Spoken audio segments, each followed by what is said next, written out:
Hello and welcome to Tales of Altdorf City, Elrick. Let's bring up Elrick so you can all say hi. Hi, Elrick.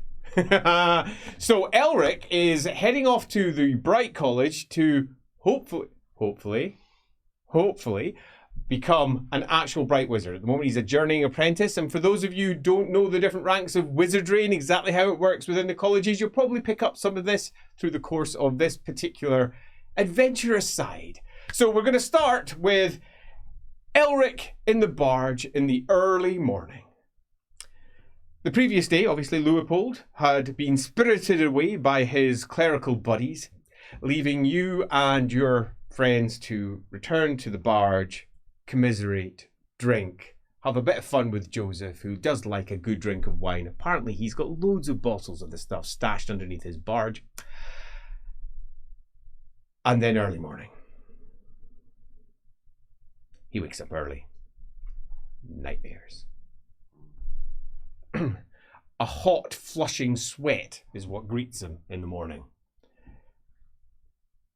Flop sweat. And itching on the brands in his upper arms. Really itching.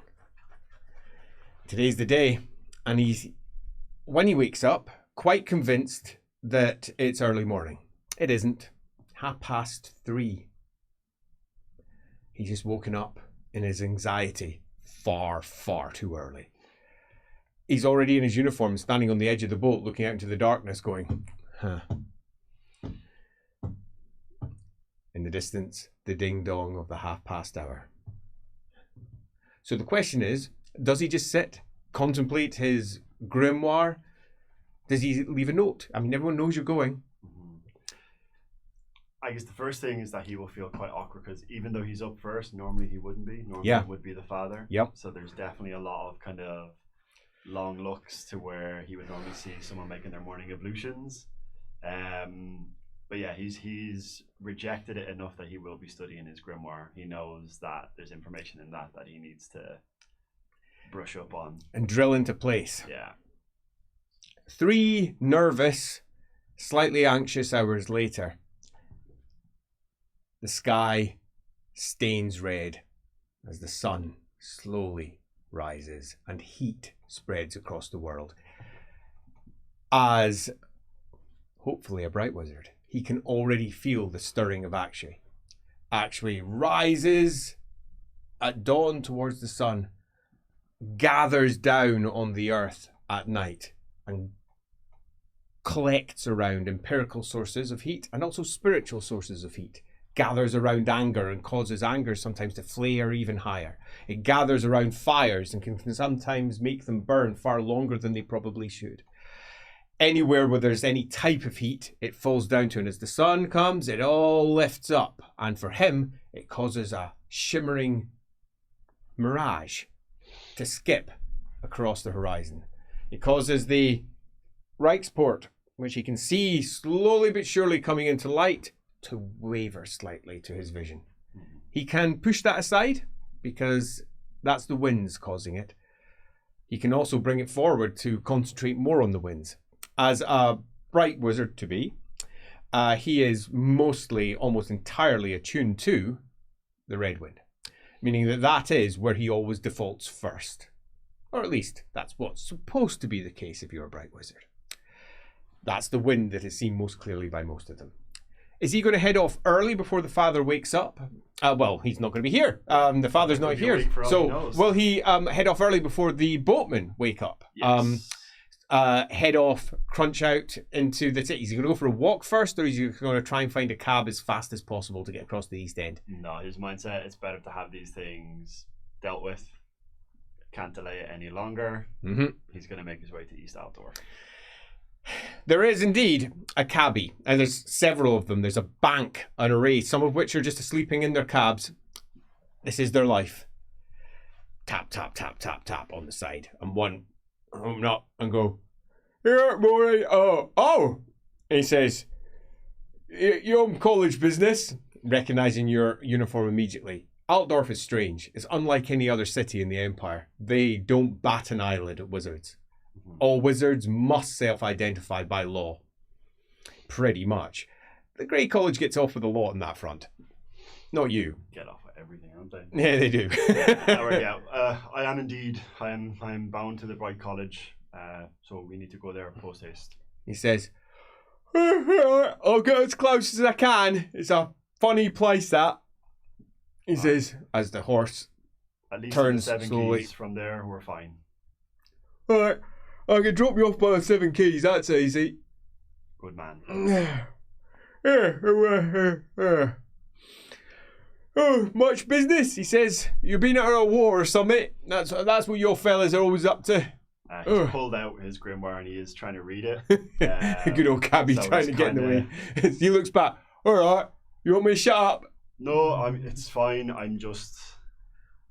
It's just last minute, you know. I'm just getting ready, making sure that this is my return to the college after quite a while, and Yeah. I've got things to do once I get back. Return, you've been away for a while, have ya? I've been away at least. What year are we in right now? He laughs. It's 2512, 2,512 years since Sigma did grace our imperial throne. So it's at least 2 years. 2 Oh, years well, out of this cesspit, and now I'm back, and hopefully not for long. So you got good memories of the place, I can tell. He says, you know, my brother, he went to the Light College for 4 years, he did. He's the one who reads to us all the broadsheets in the morning. He were there for a while. He's got nothing but good things to say about it. Lovely place, he says. They're always singing, apparently. So I've heard. I mean, I've met a lot of wizards while I've been on my travels, and most of them do seem to have good things to say, but unfortunately, I can't say the same for the Bright College. He says, bad luck. Well, you know how it is.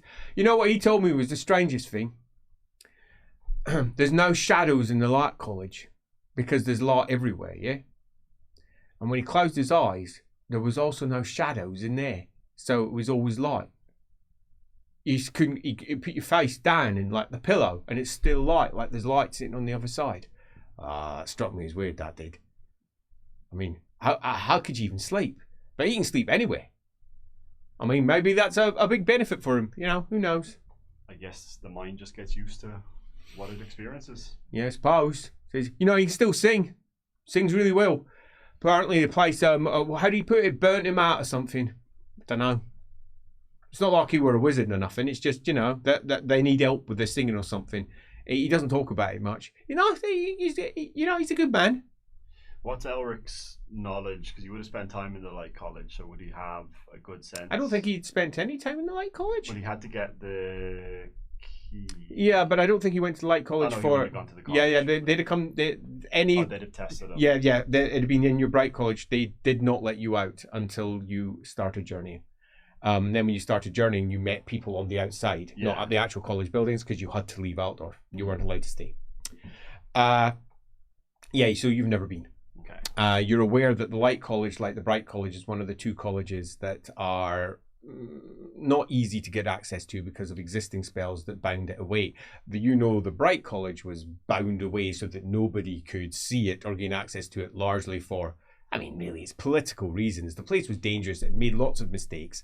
Let's say previous mistakes ensured that nobody really should gain access to the place or get out. Mm-hmm.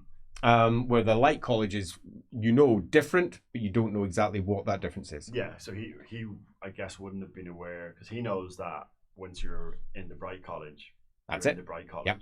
You're not being let go. Yeah, and apparently that's not the case for the Light College. Mm-hmm. He just learned something new. This guy's brother just popped out after 4 years. Interesting. He says, "Hey, I've not but good to say about that college. My wife, she was an orphan. She was in there too. Says, she got picked up. That they go around all the orphanages looking for those who might be able to help them do whatever it is they do. She doesn't talk about it though. She was only there for a year. She didn't really have the skill or the talent, but they taught her words.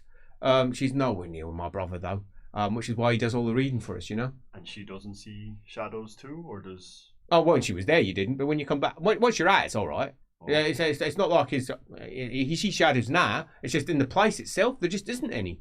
I mean, you look under the bed and apparently it's like it's got, you know, it's just white. It's all lit up proper. You go under your blanket, it's light. Close your eyes, it's light. I mean, I suppose, he says, the clue was in its name, eh? It's very perceptive of you. Yeah, maybe I should have gone. I always wondered what it would have been like, he says, to be a wizard. As you make your way across Altdorf, at this early hour with the stain of the sun turning slowly into a blue sky, it's clear, nary a cloud to be seen. It's chill, breath steaming in the air. It's fresh, as much as Altdorf can ever be, which is not very much. Fortunately, we're still in the chiller months, meaning that a lot of the stink of the city is still frozen in place. But once you're down in amongst all the buildings, the warmth of life never allows that to thaw to melt properly. No, to stay solid. Getting back to front there. The journey across the city takes around about an hour and a half. It's quite the journey and cost you 3 shillings and 7 pence. Yeah, he's not got that much. Which means you're going to have to rely on the college. Yeah. Alright, what's he got? He's got 2. That's more than I expected. I'm not that rich. 7. Yeah, he's got 2 and 10. So once you get there, you're sitting outside the the keyholes, and it looks at you. What? Well, go get. Why? Why is it so expensive to go? It's always expensive to come here. It's not been before. That's just what it costs. It is what it is. Well, I mean, surely we can talk about this. So how much have you got? I can give you 2 and 5, and I think that's very generous for. Do yourself a haggle test. You might win this one. That is 3 failures. I have 5. So you won this one. I was like, whoa, bad roll. He's like, all right, just give it's too early. So chuck your coins in the middle. Good man. Go on, fuck off. Go do your things. Tap, tap, tap, Go tap. enjoy the Crap, light. crap, crap, crap, crap. You can feel it. You can feel it. You know the college. Growing the whole time. He's getting closer. You know the college is there. Surrounding is an open Platz, let's call it that, and skeletal half-charred buildings lie in a great circle around what you know lies in the centre, the college itself. But to your eyes, at least as it currently stands, it's just an open, charred area. In total, it's around about 180 yards across, so it's a big open Platz. You know that lying behind that's the heptagram. 7-sided walled college, the tallest of the towers, Gorman's Tower sitting at the back. You know you're not going to be able to see it until you step forward, channel, bring out the actuary, cause a tear in the illusion that's there. It only breaks with actuary, nothing else. The red wind of magic, you need to channel it into there. Didn't think it'd be this hard. In fact, it's hard enough that it's a cool test. Ooh. Yeah, it's genuinely difficult. 3 successes. So you're fine. Yeah. You can take it at your own pace. You glance at the 7 keys, knowing what goes on in there. Never having gone himself, but we'll look at it. Grit his teeth. Keyholes, 7 of them, sitting up. Clop, clop, clop, clop, clop, clop, clop, clop, clop, clop. Comes a horseman as you're sitting there. Top said horse is a cloaked figure who pulls back a red hood, looks at you, ties up a horse by the keyholes, looks at you, looks at the college, looks at you, looks at the college. What are you waiting for? He says. He's got ginger hair and deep brown eyes. Does he look familiar to Elrick? Nope, you've never seen before in your life. He says, what are you waiting for? Looks at you. Wait a minute. You're an apprentice. I am What on indeed. earth are you doing at the college? I was journeying. This is me coming back now to take my keys and present them. So you'll be Elrick Grumfeld then? He says, oh God, you're famous. How the hell did you become famous? I'm famous. How the hell does he know you? He says, well, you're the only journeying magister in the college. All the rest of the journeying magisters are, well, the journeying apprentices. They're all in the college, where they're supposed to be. I'm surprised you've not killed anyone. Have you killed anyone that you shouldn't have? Oh dear. He says, sorry, I shouldn't have said that, should I? Who am I speaking to? And he smiles at you. I don't know if I want to tell an apprentice. And gets down on his horse, but I will. Sticks out his hand to shake it. He says, Magister Schunicht. He says, yes. If you must, Lord Magister Schunicht. Right, so he will have heard of the Lord Magister. You have not heard of Lord Magister Schunicht. You've heard of Lord Magister Schunacht. Is it the same fellow? But you've seen Lord Magister Schunacht in Schunacht Tower. And he's bald. This guy is not bald. My apologies, Lord, but... Yeah, I know you, but you don't know me. I do not recall. As he flicks his hand, and a mighty swathe of actually red wind cuts a mighty slice in turn through the heavy magical wards around, and the college forms out of a shimmering mirage in front of you. The great brass gates, almost 3 times the height of a normal man, and you can feel the immediate wash of empirical heat, actual heat, spill over your body, and a flicker of actually across your extremities. It tickles at the edge of your nose, across your ears, and your brands burn with it. As he breaks, and you see smoke rising slightly from the top of his relatively nice cloak. Careful. And he looks in. Well, bloody early. There's no one at the door. There's no one at the door. He says, no, look, there's no one guarding the door. Are you coming? Yeah. He says, so how long have you been journeying? I'm actually just bemused at the idea of somebody who's been journeying for how long? 2, 3? A year? I left 2 years ago. Why didn't you come within a year? You could have come back a whole year ago. Oh, you didn't do the whole tour or something, did you? Did you? All the provinces? I ended up with a different group, and our journey took us elsewhere. But now we have been back to Altdorf. I read and Sam, he goes up to the gate, looks over at the porter's house, taps on it with his staff, settles his sword, taps on it again with his staff. Hello, he calls. Yes, I read the journals of quite a number of the journeying apprentices from 50, 60, 70, 80 years ago.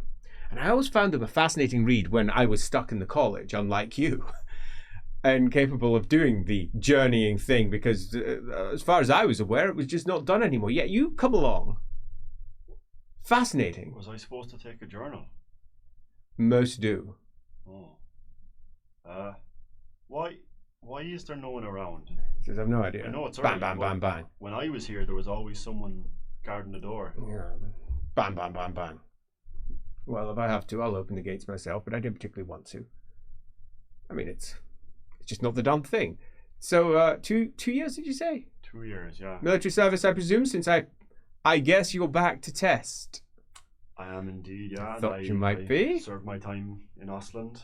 Ostland? Oh, interesting. I've never been to Ostland. I always imagined if I journeyed, I had a route planned. I remember on my 19th birthday, I got myself, I copied it up in the library and mapped out where I would go through the whole empire so that I could go to all of the grand provinces and how I could do that within a year.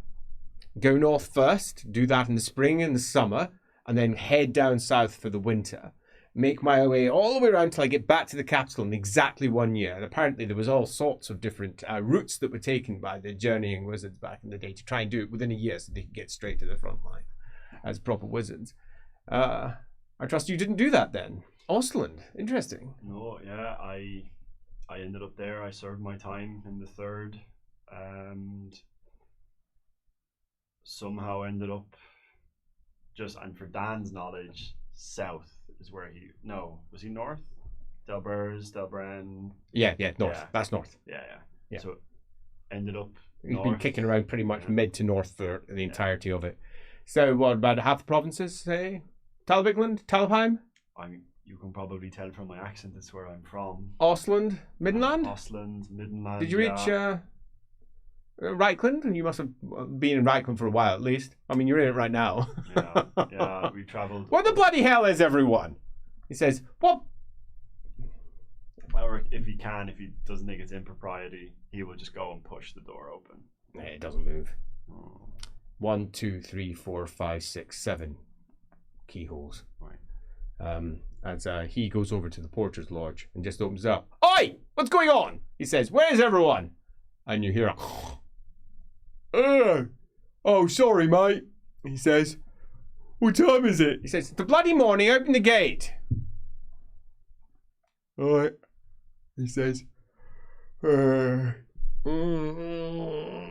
he screws up his eyes and he channels a pretty feeble flow of actuary into the gate. Almost certainly a perpetual apprentice. You can almost feel the anxiety-inducing weakness of that flow because you want it to be bigger. Actuary likes to flow. It likes to burn. It likes to spread. And his is a trickle as he concentrates and the gate breaks. It's too early. I mean, you know you're here early, but it's not that early. But it's too early for everyone to be out in the heptagram. Ahead of you is the cobbled heptagram. It has 7-sided stones with a mixture of smaller stones pressed in between, all of which are marked with key or lock symbols. The locks spread everywhere. Most of the windows in the lower parts of the towers are locks. Most of the doors are art, possibly with lock shapes put into them as well. There's a total of 21 towers. 7 primary towers for the most powerful magisters in the order, and then walls between them creating the heptagram. This is somewhere you have been a lot. You have fought in here more times than you can care to remember. You have sat there repeating again, Tar-Akshi, Tar-Akshi, Tar-Akshi, throwing out the simplest of base spells repeatedly all day, working side by side with other apprentices, all bald because you're just going to burn your hair off anyway. Learning to fight with shield, no, not shield, well, sometimes shield, sword and staff, mostly. Sword, staff, but not just that. They give you weapons of all kinds because on the battlefield, anything can occur. Weapons that aren't treated for a wizard of your order are not as good. And it's not just because they're not as good. I mean, physically, it's going to stab someone, it's going to hurt them, but it's because they interrupt the flow of actuary. Metal gathers chamon. It gathers gold magic, making it a very poor choice of a weapon to carry for a Bright Wizard, but all the Bright Wizard's weapons are treated to ensure that they do not influence or interrupt the flows. Same with shields. If it's made of leather or wood, that gathers different winds. If it's made of metal, that gathers different winds. And that large expanse means it's almost useless in terms of helping you channel your magic. It's why all your uniforms are color-coded, for want of a better description, because it helps you channel the wind. You can almost hear the shouts and the calls, the injuries, the burns, the scalds. Coming in here is actually really quite hard. He stops and looks at you. And we all do that the first time we come back. He says, so you'll be going off to the apprentice halls, I trust? No, I'm going to try and see my master. Well, it was good to see you. Well, before you go, Lord Magister, are you returning to the college yourself, or have you just gone out for the night? Oh, no, I'm returning to the college. I've been away for 5 years. Oh. He says, I had no desire to come back. He says, I've been summoned. There's apparently some problems. Now that I've got here, there are problems all over the place. I trust you've heard about the problems. I've been disconnected from all Well, this. you're going to hear about it soon. The college is almost certainly getting ready for war footing. I did not want to be here. When isn't it getting ready for war, though? That's not the college. That's the armies. This is the college. The Patriarch summoned us. Patriarch or the Patriarch's apprentice? Oh no, the Patriarch. Oh. Oh, I'm sure you'll learn about this very soon, because if you pass, which is I presume what you're here to do, you'll be given orders like everybody else. Bloody wish I had better orders. Good day to you. Good day, Master. As he strides in, makes his way over. Typically, you would Lord Magister every single time at the end. Okay. Yeah, so it would be Lord Magister. Master or Magister is for those who can take on apprentices, one level up from Wizard. Wizards are often given whatever little title they prefer. It's not an official designated title. You're just a Wizard of the Order of Magic. If you're in the army, they often refer to you as Wizard or Witch. Wizard. Yeah, quite. So where are you heading off to? Reichel's Tower, to see if she's there. Stomp, stomp, stomp across. Reichel's Tower is the one that she won from previous incumbent, shall we say, across the way. It's the next tower along from Gorman's. So there's Gorman's Tower, the main Patriarch. The next major tower is Reichel's. There's 2 towers in between on that main wall, which are lesser Lord Magisters of the Order. There are 21 towers in total, as we said. Each one's associated with 1. The opposite number on the other side is held by Hans Feuerbach from Dalabikland, one of the more powerful wizards that the Empire has. Well, let's see if your mistress is in. You're fully aware that if she is, she's unlikely to have any perpetual apprentices here, which means if she's asleep upstairs, which, given what you know of her, seems very unlikely. She's one of those people who are up early, and generally, well, knocking on the door is almost going to do nothing. I mean, it's a big tower. She could be anywhere. Just going to go in. Yeah. Normally, the towers are unlocked. They all have, of course, 7 locks, but they're normally always unlocked. Yeah, he will walk in. Black stone everywhere. Sconces, bas reliefs, carvings, words of magic, graffiti from previous generations. The building itself is over 200 years old now.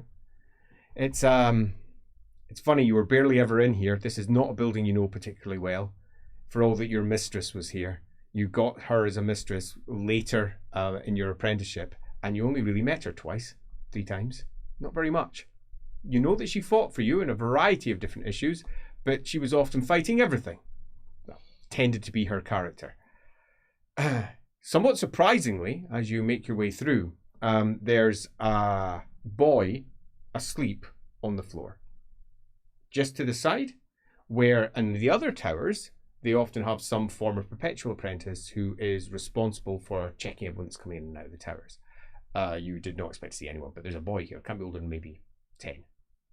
Yeah, just sleeping down there by the place where you would normally expect to find some receptionist if you were in a proper tower. So Elric will walk up to the boy and gently lay a hand on his shoulder and just push him awake. Looks at you and goes, you're in the wrong tower, mate. Looks at you. Prentice Tower's across the way, Tuberman's Tower. No, I'm here to see the Lady Magister. Oh, right. She'll be out in her run. Where does she normally run? Round the college buildings. You know, she'll be back in about 1/4 bell, so. 1/4 bell? Yeah, she woke me up when she passed by. And cracks around his neck. Oh. Young man, who are you? Oh, Apprentice Leela. And is it normal for you to sleep on the floor here? It's better than sleeping in the apprentice hall. I agree on that. But since when did she take an apprentice to? She's got 14 apprentices. But not normally in the tower. No. Well, you know, she said I could sleep here whenever I wanted, and I wanted. That wasn't an offer that was ever made to me. Wait a minute. Are you that Elrick fella? Yes. Right. Huh. So I got you to thank. I'm going to be allowed to journey because of you. Maybe. I've been told I can journey, he says, if you come back and you do well and you haven't killed anyone. And when you didn't kill anyone, did you? Only those who are enemies of the Empire. Fuck yeah. He says, right on. Thanks. I mean, it's not going to happen for maybe 5-10 years or something because they're not going to let me go out until apparently I've got to be a man, which makes sense. Although I've already passed my apprenticeship. I'm a journeying wizard now. He can only be about 10. What the fuck? Yeah. Do wizards in this world don't really get a sense of each other's power other than when they channel, right? So the very powerful ones, they exude the wind. You can often tell if Gorman is in his tower. He's that powerful.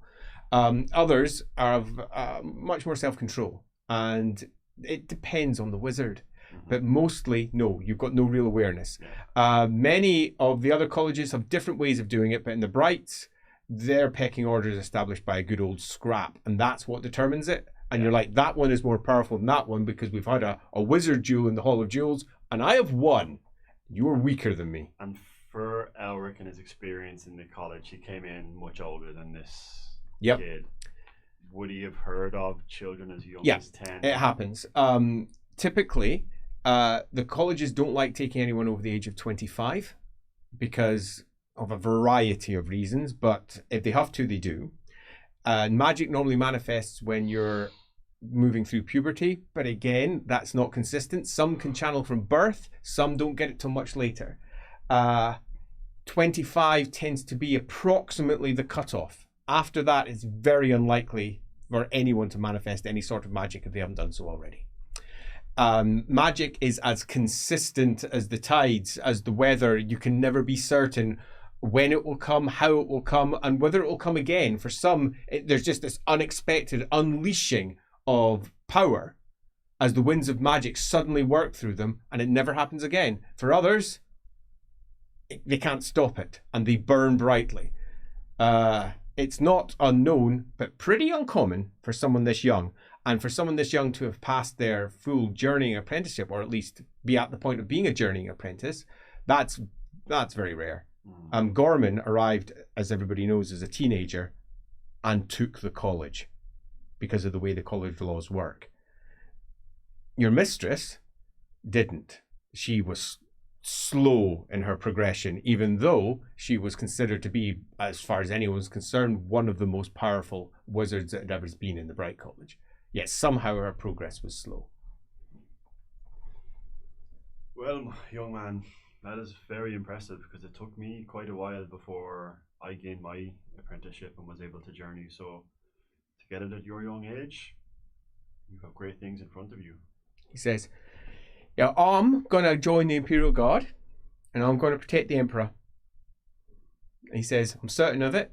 I spoke to the Patriarch and he told me that he would put in a good word for me as long as I do very well. He was interested in me. I've spoken to him 3 times now, and when I spoke to him, he said, Imperial 1st Regiment for me. I'm hoping to get there by the time I'm 17. Which Patriarch? Which Patriarch? He said, the Patriarch. You know, Patriarch Feuerbach. Feuerbach. Okay. You've not spoke to Gorman. What, the Supreme Patriarch? No. He says, no. I'm fucking terrified of him, if I'm honest. Does Elrick get the sense does he come from a good background? This chap, what you know of accent suggests he's probably local, Altdorf. Yeah. Or somewhere close to here. His you don't know accents frightfully well. No. But this is definitely a local accent. The Altdorf accent you know well. It's just kind of more he's thinking like, is this kid earmarked because of his background or has he just been shown promise? Yeah. Definitely. It's going to be promise. And whether this promise is ever going to be achieved. Well, you know what it's like in the Bright College. Most of them die relatively swiftly. Although if he got himself a job in the Imperial Guard, he'd probably never see the front line ever. Is that what he's going to want? Yeah, quite. Well, anyway, I will return once the Lady Magister has come back from her run. You, young man, you just take care of yourself. He says, yeah, of course. He says, has the 7th bell gone yet? No, you're... Probably would have. Yeah, would have, yeah. Yeah. Oh, I should be up. Oh, thanks. Which means she should be back any... Bang, as the door opens. Moment. Your mistress is all of 4'10", a shock of auburn hair and a face covered in brands. Makes it impossible to determine whether she is attractive, isn't attractive, is weird looking or not. It's brands. And they flicker slightly because she's in the college now. And just a slight tracery of red heat in the center of each of them, as if she herself is burning. Her hair is slick with sweat, and she's wearing relatively tight clothing, having gone off for a run. She looks, as far as many people in Altdorf might be concerned, vaguely scandalous in terms of her tight attire. As she looks in, looks at you, and goes, well, I didn't expect to see you here already. I expected you to stay away for years. She says, go get me breakfast, please. Oh, yeah, mistress. Bob's. Elrick, he says, and then runs off. Are you ever testing? I am. I've gathered what I need. Are you sure you want to? She says. Your work's happening in the colleges? Come on upstairs. I've heard a little bit. As he starts going up one of the spiral staircases. Yeah. He'll follow. Again, every step so far he's made is very grudging, but yeah, he will follow up. Pick your feet up, for goodness sake, boy. She says, boy, she's only what? 1, 2, maybe 3 years older than you? Yeah, but she's a Lord Magister. She totally fucking is. Yeah. Come on. Don't drag. Have you been running? No. You should run. Have you been eating fruit? Yes. Good. Have you been eating vegetables? As much in stew as I can fit. Have you attended any of the Myrmidian temples? No. You should. Something I've learned in the last year. Their core teachings are very good for the bodily humans. And it turns out that they match very closely with many other texts that I've studied. I would recommend getting a copy of the Bologna Myrmidia. The Bologna Myrmidia has got an entire section dedicated to how to keep your soldiers in fit, peak condition. And in there is an entire section on exercise and diet. I strongly recommend you read it. Not really my kind of thing. I strongly recommend you read it, Elrick. Yes, mistress. You can't make a decision without knowing. If you dismiss it, then that's your choice, assuming that you, of course, pass and graduate, she says, as she moves into a chamber. Go sit yourself down, and pops off through a back door. Yeah. He'll sit himself down while looking around the room, ensuring he'll see a copy of that book somewhere. No. You're not in anything that even comes close to a library. Books in the Bright College are generally only held in the library, largely because there's a host of dampening lead on the shelves, and the main and most important of the grimoires and the books and the lore of tomes have got small thin sheets of obsidian placed by them to provide an anti-magical response. The Hall of Jewels itself is made almost entirely from obsidian, sometimes called the Obsidian Hall, meaning that you can throw spells at each other all day, and whilst it might hurt and knock people down, their efficacy is massively reduced, meaning that you can pretty much lay into each other with magic without actually hurting. Well, deaths do occasionally occur, but they're deeply frowned upon. That should never happen. In the time that you were in the college, there was never a death. Several woundings. Lots of woundings. More, and when you were away from that, when there are, for example, apprentices being trained in the heptagram or in any of the particular classrooms, often things went out of control. Sometimes magic just flooded up high and everyone had to flee. Sometimes there would be collapsing. There was occasionally deaths, but that was often always because of a lack of control. And every single time that happened, there was afterwards long, hard drilling to ensure that that didn't occur again, and also explanations and reinforcement for why you can't leave the college, because that could happen to any of you until you're under control. Yeah, good times. She comes back about 5 minutes later. She is not dressed in her magisterial robes. She's instead dressed in a pair of loose, striped trews light jacket, but it is all red and dark reds. Her feet are bare, and she pushes her hair, which is now completely wet, away from her head and sits down and says, "So you're going to be looking to be tested. They'll probably try to drag you up to train apprentices, you know." Well, I guess it's the thing that we never really spoke about. I went, but how does this work? Well, you're not supposed to know how it works, she says. That's largely how they try to work it. They have no desire to have you prepared. They want you to come in, and they want you to prove that you have learned everything that you need to know. I trust that you've earned your other keys. Have you got the paperwork? Letters? From what I have, yeah, I'll present. You start presenting everything as Anne pulls out. So let's have a look for your 6th key. Oh. It looks at you. A Grumfeld, really? Really? There's not a lot of wizards that you encounter.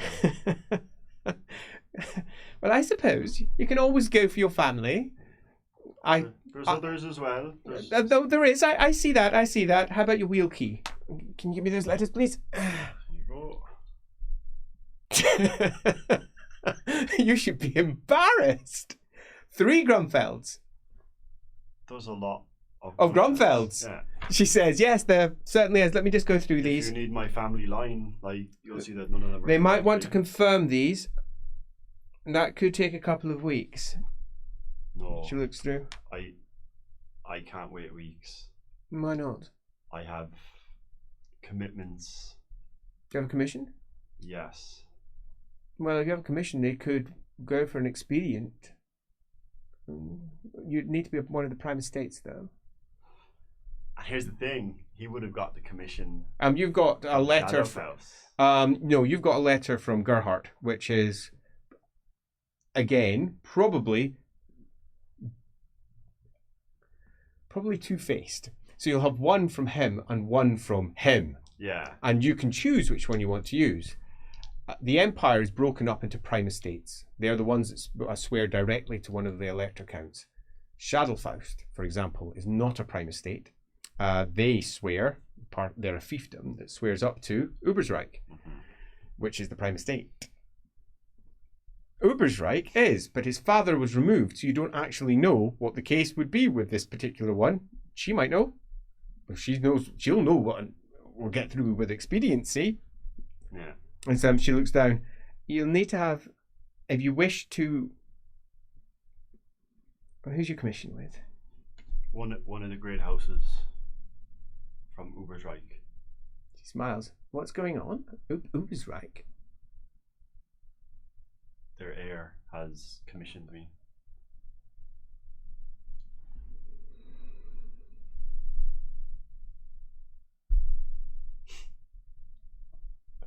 Don't look smug, you fucking idiot, she says. I was told I get a commission, I pass my keys, and I'm away from the college. Not quite how it works.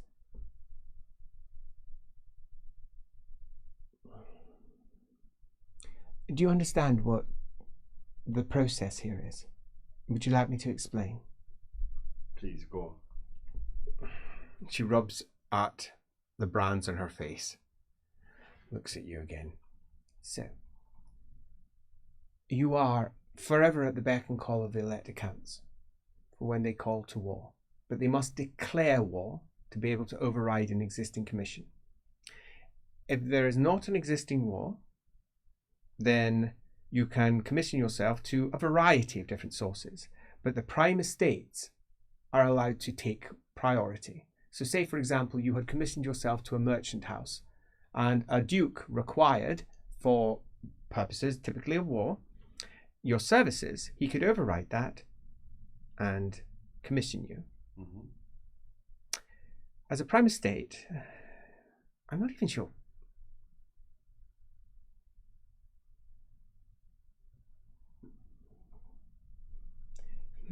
It's actually quite interesting.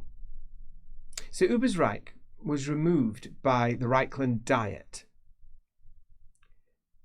Let's be more clear with that. The Jungfreuds were removed from Ubersreich by the Reichland Diet, which meant that they took a vote to take away their position as a Reichland estate. The Reichland estates are the prime estates of Reichland.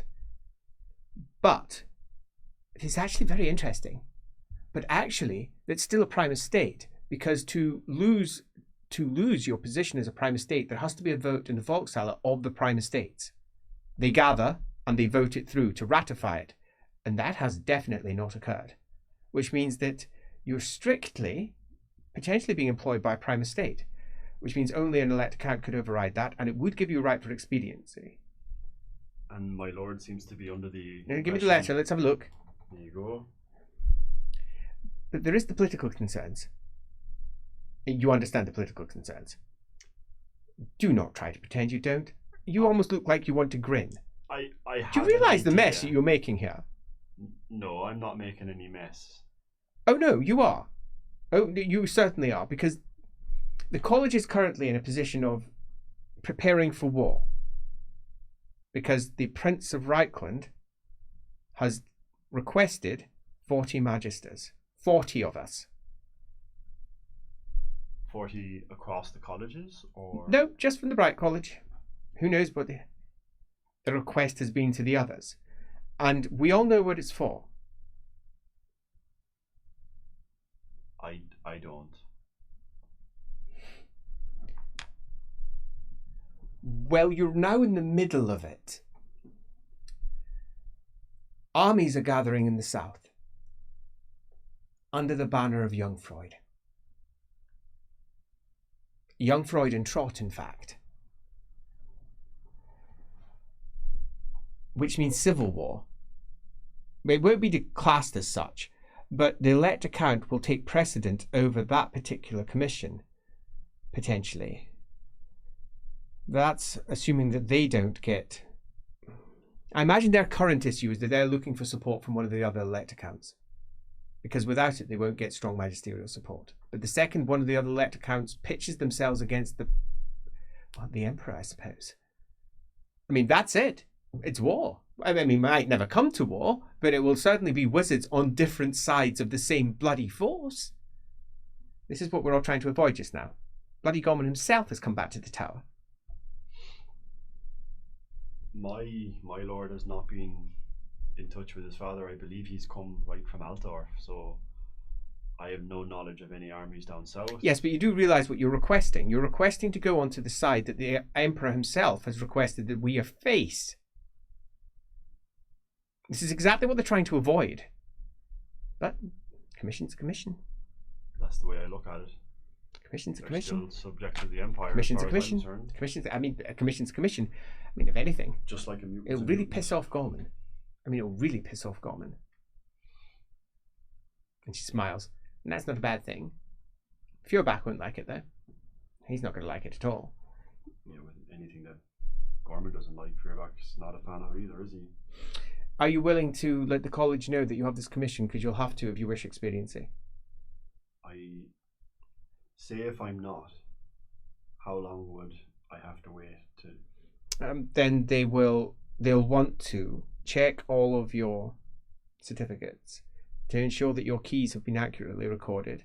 They'll want to then fashion the keys so that you've got them. That won't take that long, 2 days.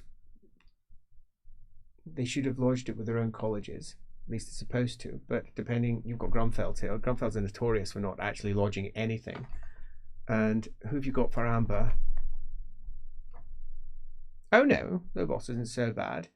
He almost certainly will have lodged it with us. In fact, it's probably already with the Master of Apprentices. Lobos is quite diligent. I know him well. Let me have a look through the rest of your... As she moves through the papers. That's going to take... I'm going to guess at least 3 weeks before they will even contemplate setting a date for it, because they'll want everything in place, and then they will gather. The Masters of Apprentices will gather with probably his... You might be waiting for a month, at least. But with expediency, they'll probably do it by the end of the day, if not tomorrow. I'm ready now. It's now or never, so... Right, so if you're doing this, I can't sit on it. Not if there's other alternatives, and there are. I can only sit on that particular seat as your mistress if there's no one else to sit on it. But there is.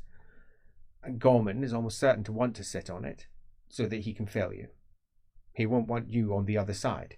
He won't want any bright wizard on the other side, which means I'm going to have to challenge Gorman to not sit on this particular one. It's going to be difficult. When's the last time that you challenged?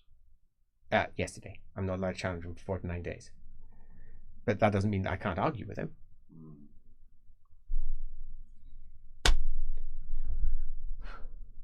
And besides, he was particularly smug yesterday, so I'm going to quite enjoy this. So what do we do next?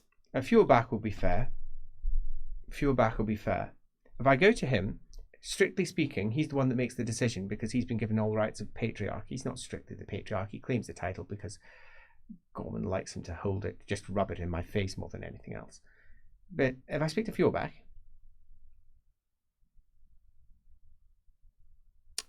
Master of Apprentices, he'll be fair. He, in fact, will almost certainly be more fair than Gorman would ever like. And he has the right to sit on it. That would be 2. I get on rather well with him. I'll speak to Tuberman. You stay here, she says. You stay here. Don't show your face anywhere. Does anyone know you're here? As I came in, there was a Lord Magister returning. Which one? Can't remember his name. Schunecht. It was a Lord Magister Schunecht. Said he was out of the college for years. He seemed to know who I was. Oh, most people know who you are. You've been journeying. You're the first of us who's journeyed for quite some time. Very proud of that. You're a good experiment, and you are hopefully going to succeed. This, however, is going to dampen the, let's say, good mood attached to it if you should go to the bloody Jungfreuds. Or at least one of them. All right, I go and get this organized. She looks at you. You know, you look good, she says. You look really good. Older. When you left here, you looked like a boy. You don't look like a boy anymore. You're altogether too pretty, though, she says. Far too pretty. And off she goes.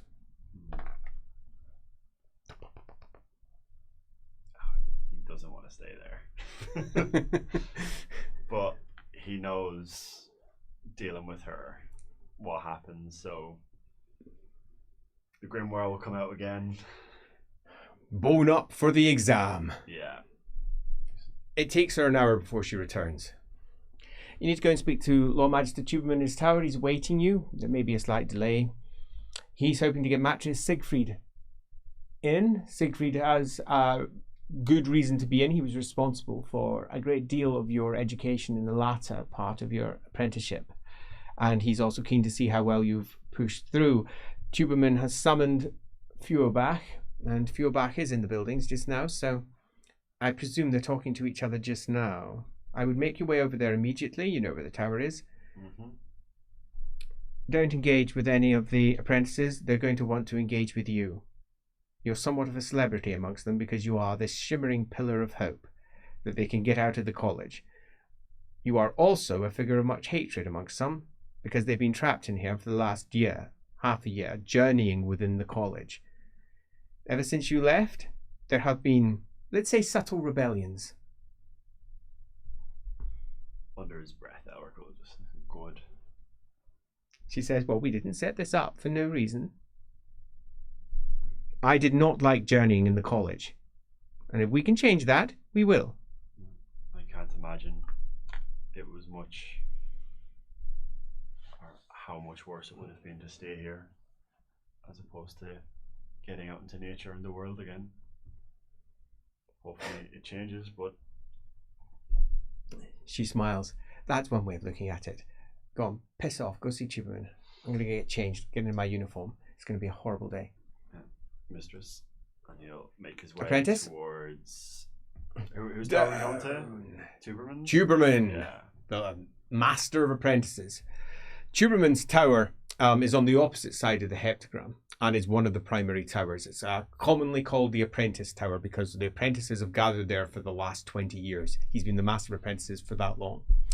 The tower and the entirety of the wall that's connected to it towards the next tower there, and the wall to the next tower is filled with all of the apprentice chambers. This is not where all of the teaching is done, but this is where they all live. You had a small section of that entirely to yourself with some of your friends. You were sequestered away from everyone else because of the difficulties that you had in your later apprenticeship. And it's a place you know very well. It's going to be odd going back. The whole thing is odd. And she wasn't wrong.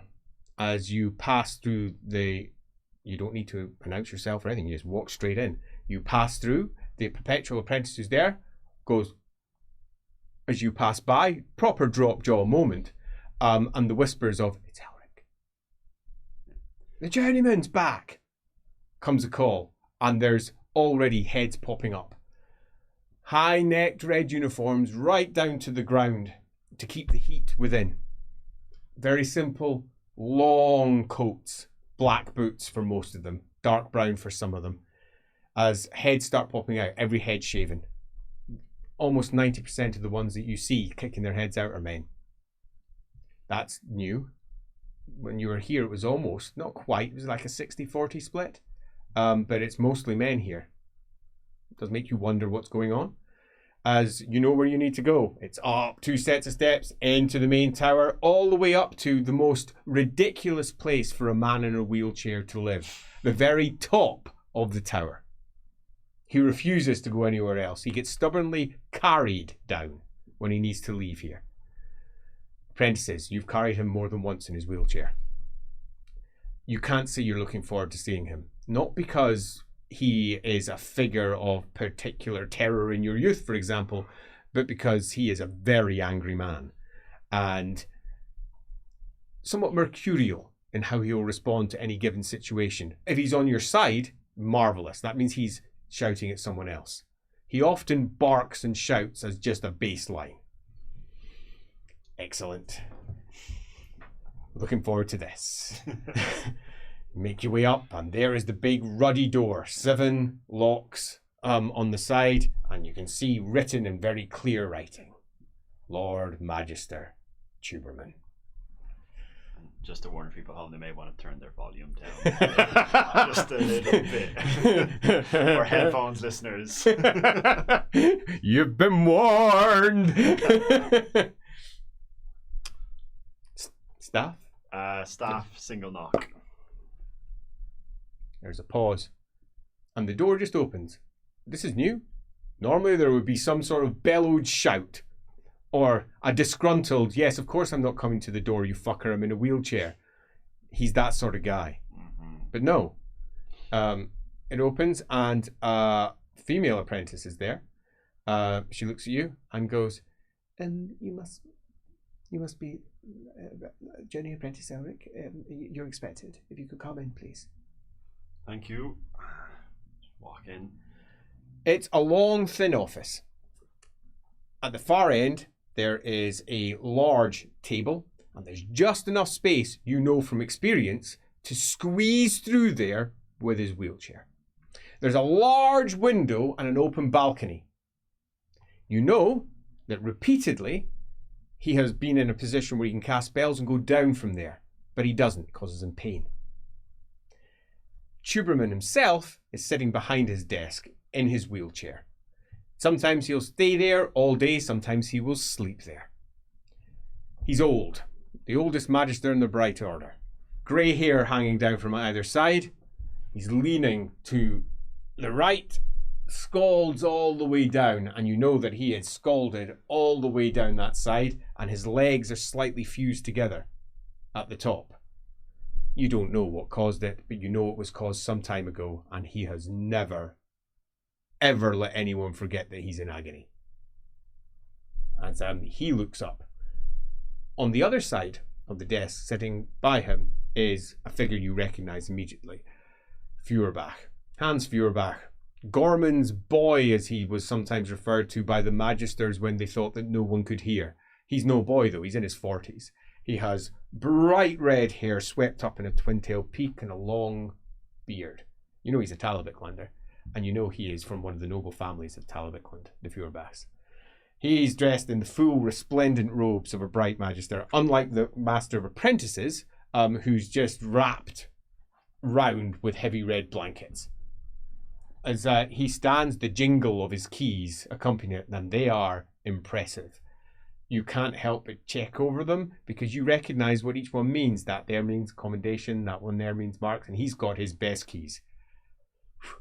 They're impressive. It shows the feats that he has done in his career. That there means that he has defeated the equivalent of an enemy general in close combat himself without magic. It's impressive shit, and it's written there on his keys. And you can't help but go, wow. He's also one of the magisters we were referring to earlier. He exudes his own aura of heat. As you open the door, you're not entirely sure whether it's Tuberman or him, though, that's causing that aura. Tuberman, when he's angry, does that, but when he's not, it's often chill in his halls, as if he's somehow sucking the heat into himself with all of his scolds. Feuerbach turns round and looks and says, "Oh, it's you, my dear boy. Come in. We were just talking about you. Come and have a little seat." Tuberman says, "Yes, sit down." Yes, my lords. Walk in. Says, "A fucking pain in the arse." Says, "I've been sitting here debating what to do with you for the last bloody half an hour." Says, "What do you mean you're picking up with the bloody young Freuds? Can't you do better?" They're one of the main families. Is that not the goal? Prime estates. Says, "At least get the bloody term right, main families. You sound like a bloody peasant. Get things right. If you're going to ever pass, you're going to have to approach these people properly, because you'll have rank. And if you do it wrong, you disrespect the college, you disrespect yourself, and you disrespect us and our teaching. And if you do that, we will banish you from the..." Calm down, calm down. No, I don't like it. It's disrespect. It's always been the same. Sits there with his smug little fucking smile. Look at him. Feuerbach says, "Well, as I recall..." "Yes, I used to say the same to you." He says, "The pair of you as bad as each other. Fucking Talabeklanders. I'm done with you all." Pardon? Well, yes. He folds his arms. "Well, we got business to deal with." Feuerbach says, "I suggest you sit down." Not much has changed in 2 years. Nothing ever changes here, dear boy. Nothing ever changes here. Well, except for perhaps you. You're not dead, I see. Far from it. We've received several letters. I've been looking through them. It seems you've done rather well, and you're looking for expediency. He smiles. You know my master's not very happy about that. I'm afraid that's beyond my control. Yes. So, he doesn't know you're here yet. Everyone else seems to somehow. Yes, well, not many people approach the Supreme Patriarch without permission. And unless he's watching us right now, which he is, of course, fully capable of doing, Master, he doesn't know you're here yet. He says, "I'm looking at these papers, assuming that these are all correct. You've done rather well for yourself. It's not the most shining example for the Order, but it's competent. Few accommodations, there's a merit there. Very good. And you have all the keys. Your key of destruction. This is poorly phrased. Who is this father? What exactly, can you please describe the situation? Because you're going to need to do so." While we were travelling with... Well, I was travelling with my commission, my lord. We were encouraged by a local innkeeper to go find his brother who was wanted for some reason. We took along some local or passing mercenary group, maybe. "Will you bloody get to the point? What did you kill?" He says, "For goodness sake, I like a story." "I don't. I'm done with this. What did you kill? What was it?" Well, for the sake of my master, it was a ruinous powers infected man. He couldn't, when he entered the temple of Sigmar. Hans nods over at Truman. Truman goes, "Yes, good. You burn the bugger. Melt the fucker. Yes?" Yes. Did he fizzle? I love it when they fizzle. He had hurt. Hans goes, "For goodness sake, keep yourself in control." "I'm fucking done. I'm too old to worry about this. Come on. How did it go? Did the bugger melt?" I enchanted my sword. And oh, yes. Killed him. Killed him or stabbed him, run him through? Ran him through. Excellent. Fires did the rest. Excellent. Left the corpse burning, I hope. That and the father who assigned that letter also helped with his holy flame. Purebach looks up. Is blessed. I'm not too sure what that means, but he seems to say so. Well, that is interesting. As he takes a quill and marks around. That's very interesting. That's who commended you for this particular. Very good. Yeah, as a man of Sigmar, his word would be very good. And that will go down well. Right, so Goldman's going to want to sit in on this. Of that, there's no doubt. The question is, do we press it through and get it done quickly with expediency before he becomes aware of the fact you're here? That is the topic of conversation just now. I say we just bloody push it through. He says, just get it done. And once it's done, then we can properly realise that this is fucked up. I've always bowed to the master here, so sounds fine by me. You're an apprentice. Quiet. So, as I was saying, our good apprentice here causes somewhat of an issue. Yes, and he brings it to the bloody fore.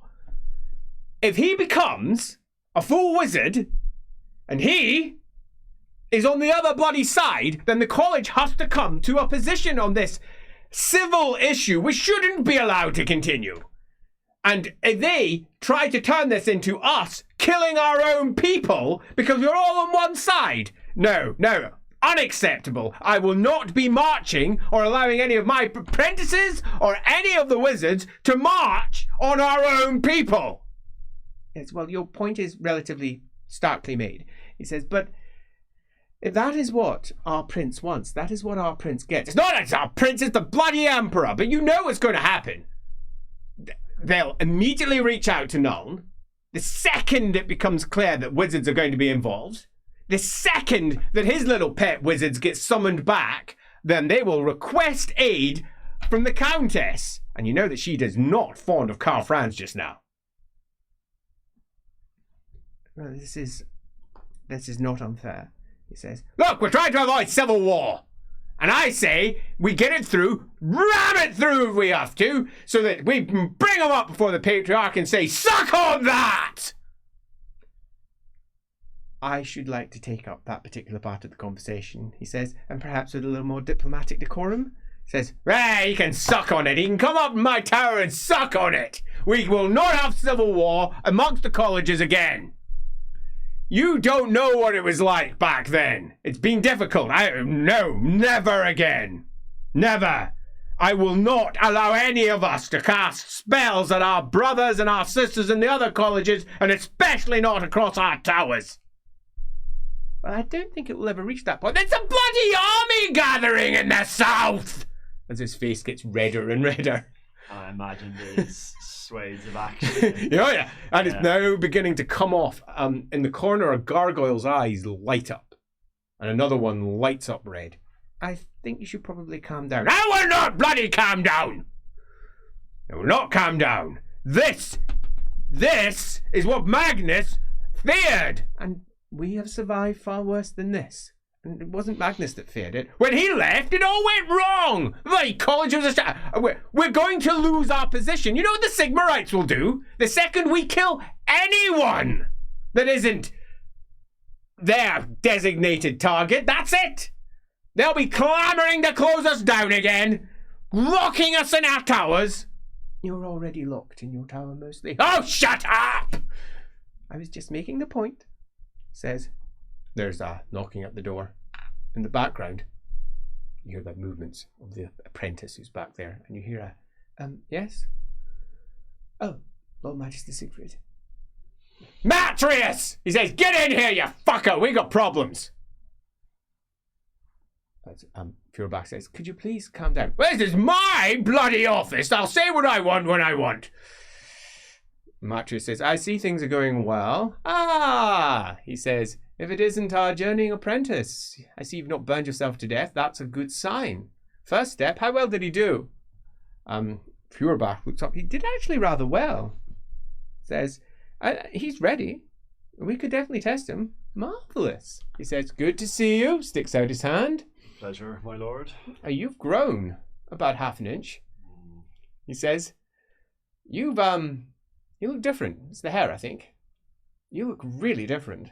Oh, well, apparently travelling agrees with you, as he sits down. So, Lord Magister, addressing Tuberman, and Tuberman looks at him and says, "Take that bloody white beard out of my face." He says, "It's not a white beard. I still have colour in my beard, and I'm not that old, thank you very much." "Well, I haven't called you old yet." He says, "But you were about to." "Yes, well, perhaps I was." He says, "You're still 20 years younger than me." "Yes, I am," he says.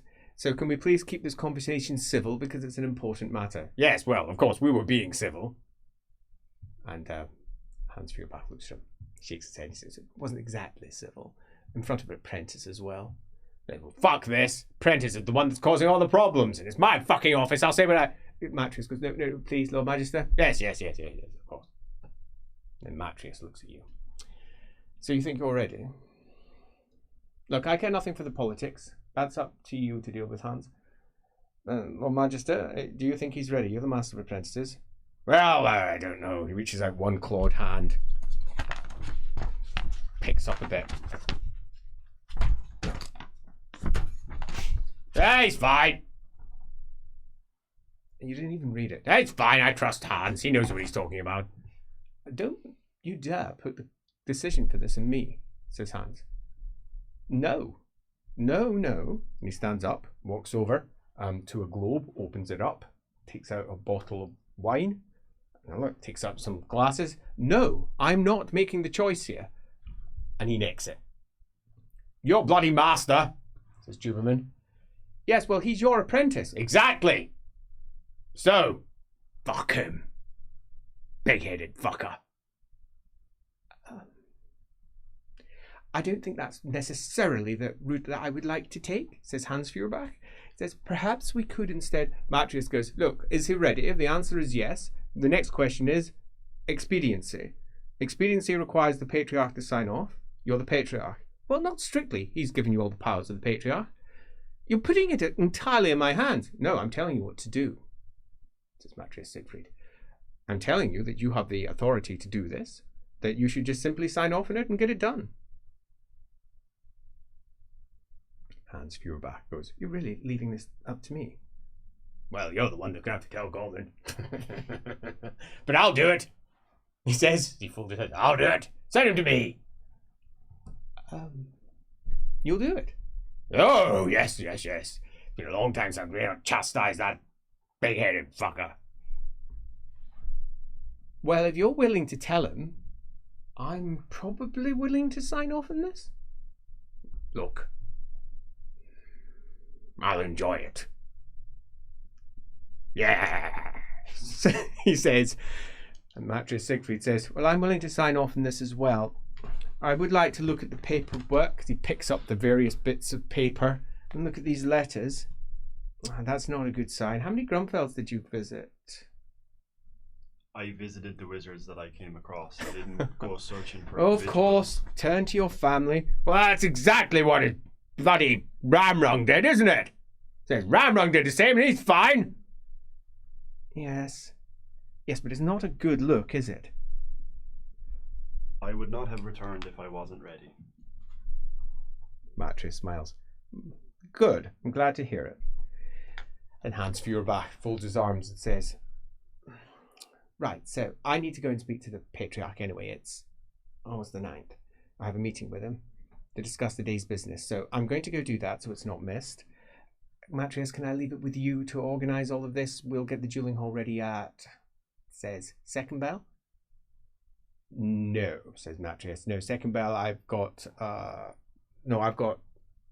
can't back out of that. No, second bell's not good. Can we make it fourth bell?" Fourth bell's, he'll learn that he's here. Well, keep him busy.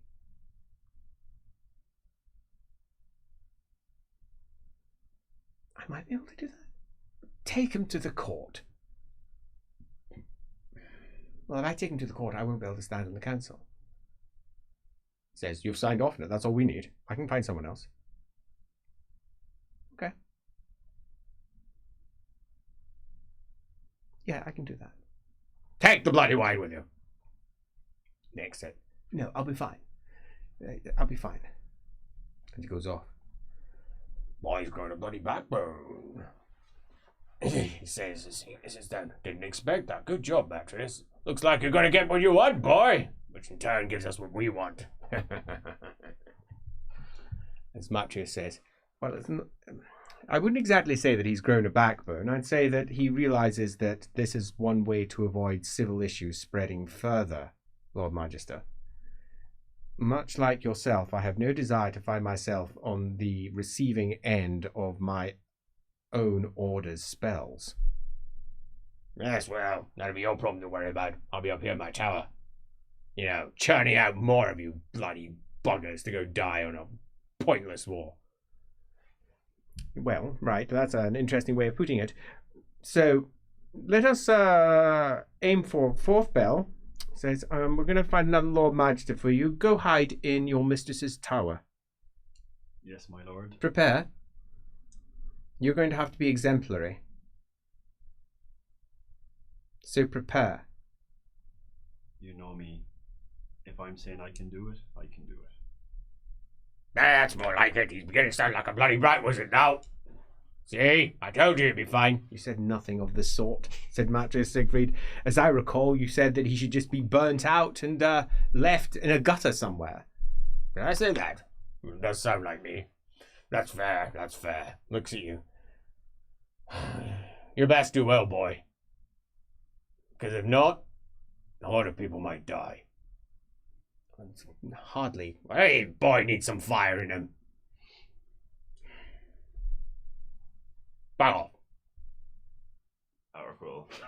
Give a little nod of the head and he'll make his way back. And you go off.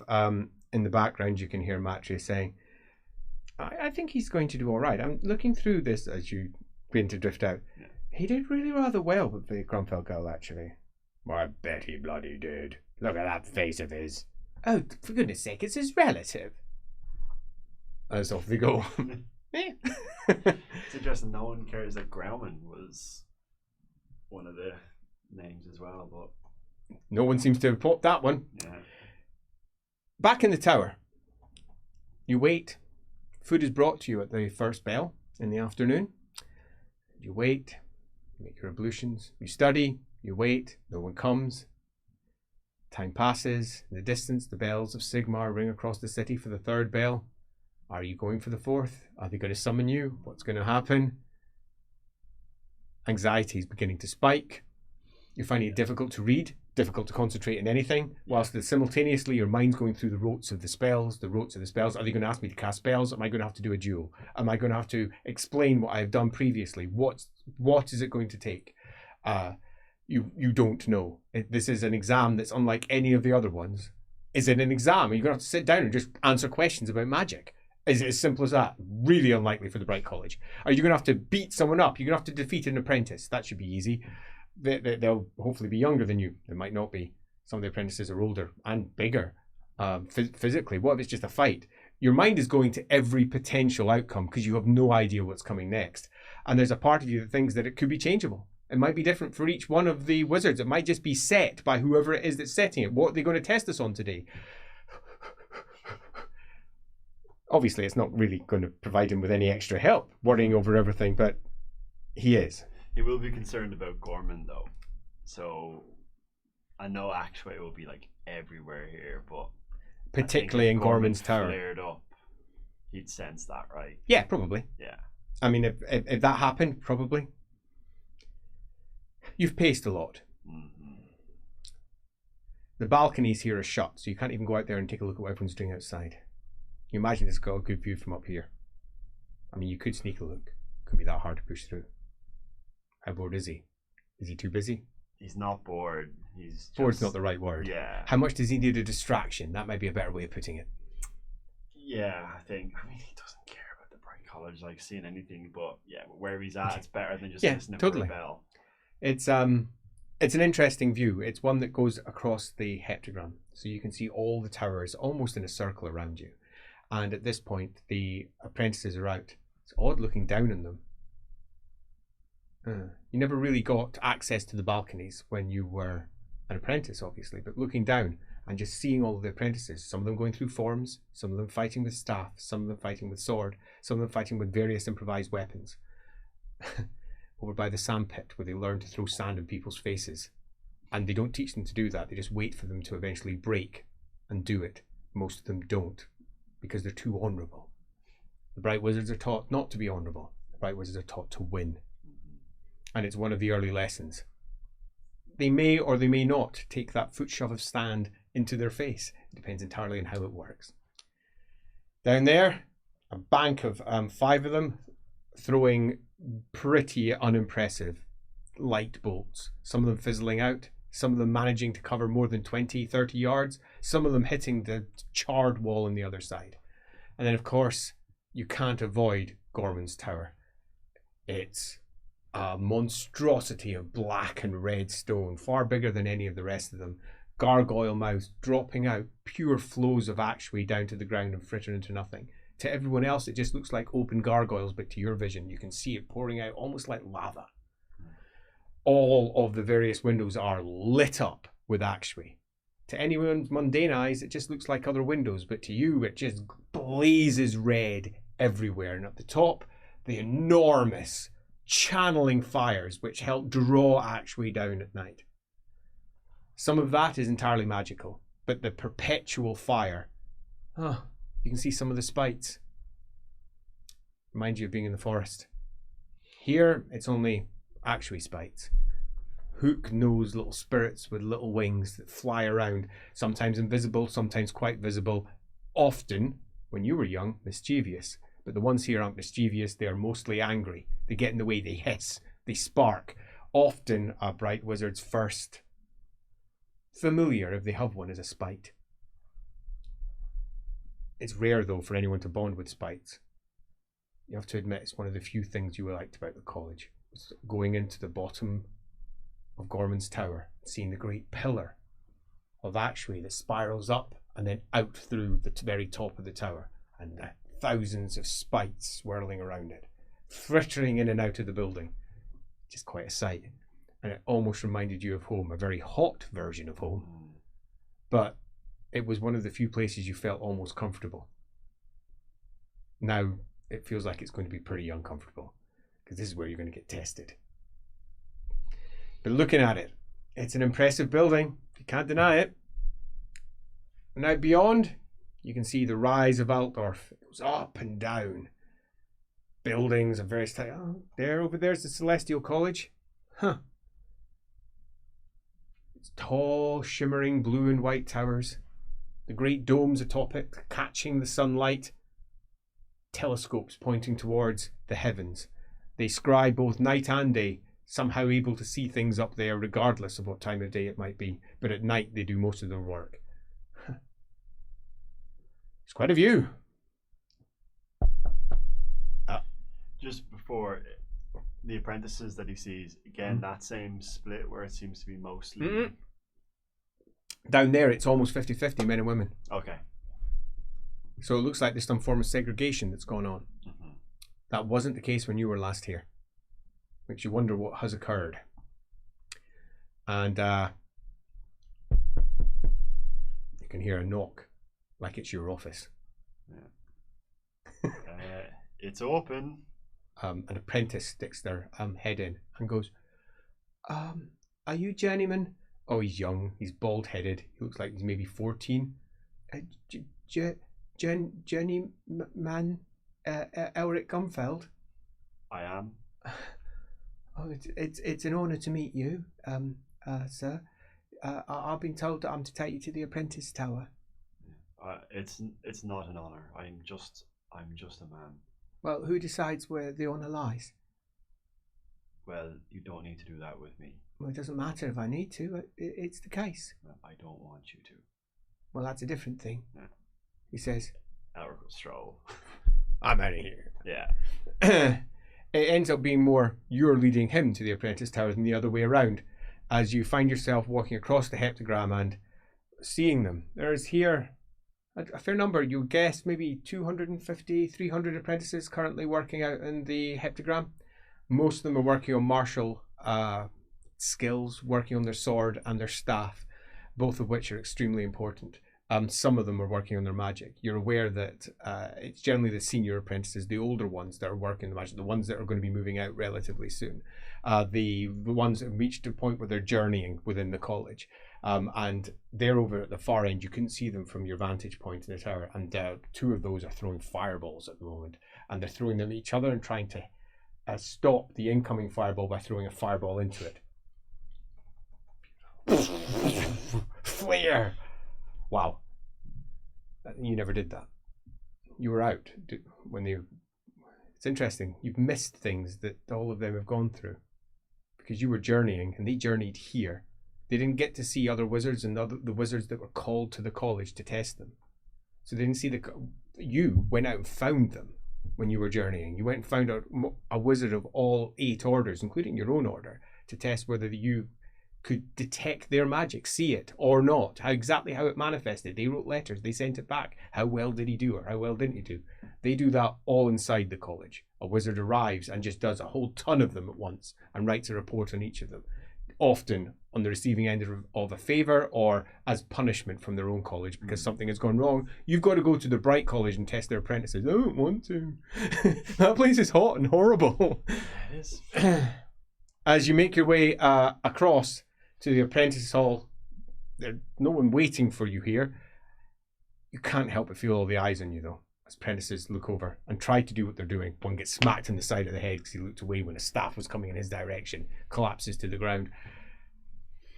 Do you go up to the office? Do you stay here? What's your plan? See, he'll walk on because weirdly, all the eyes on him doesn't bother Elrick because the advantage of him journeying is he's used to it. He was used to it when he was young. Yeah, he's used to the stairs. Before he even came to the college.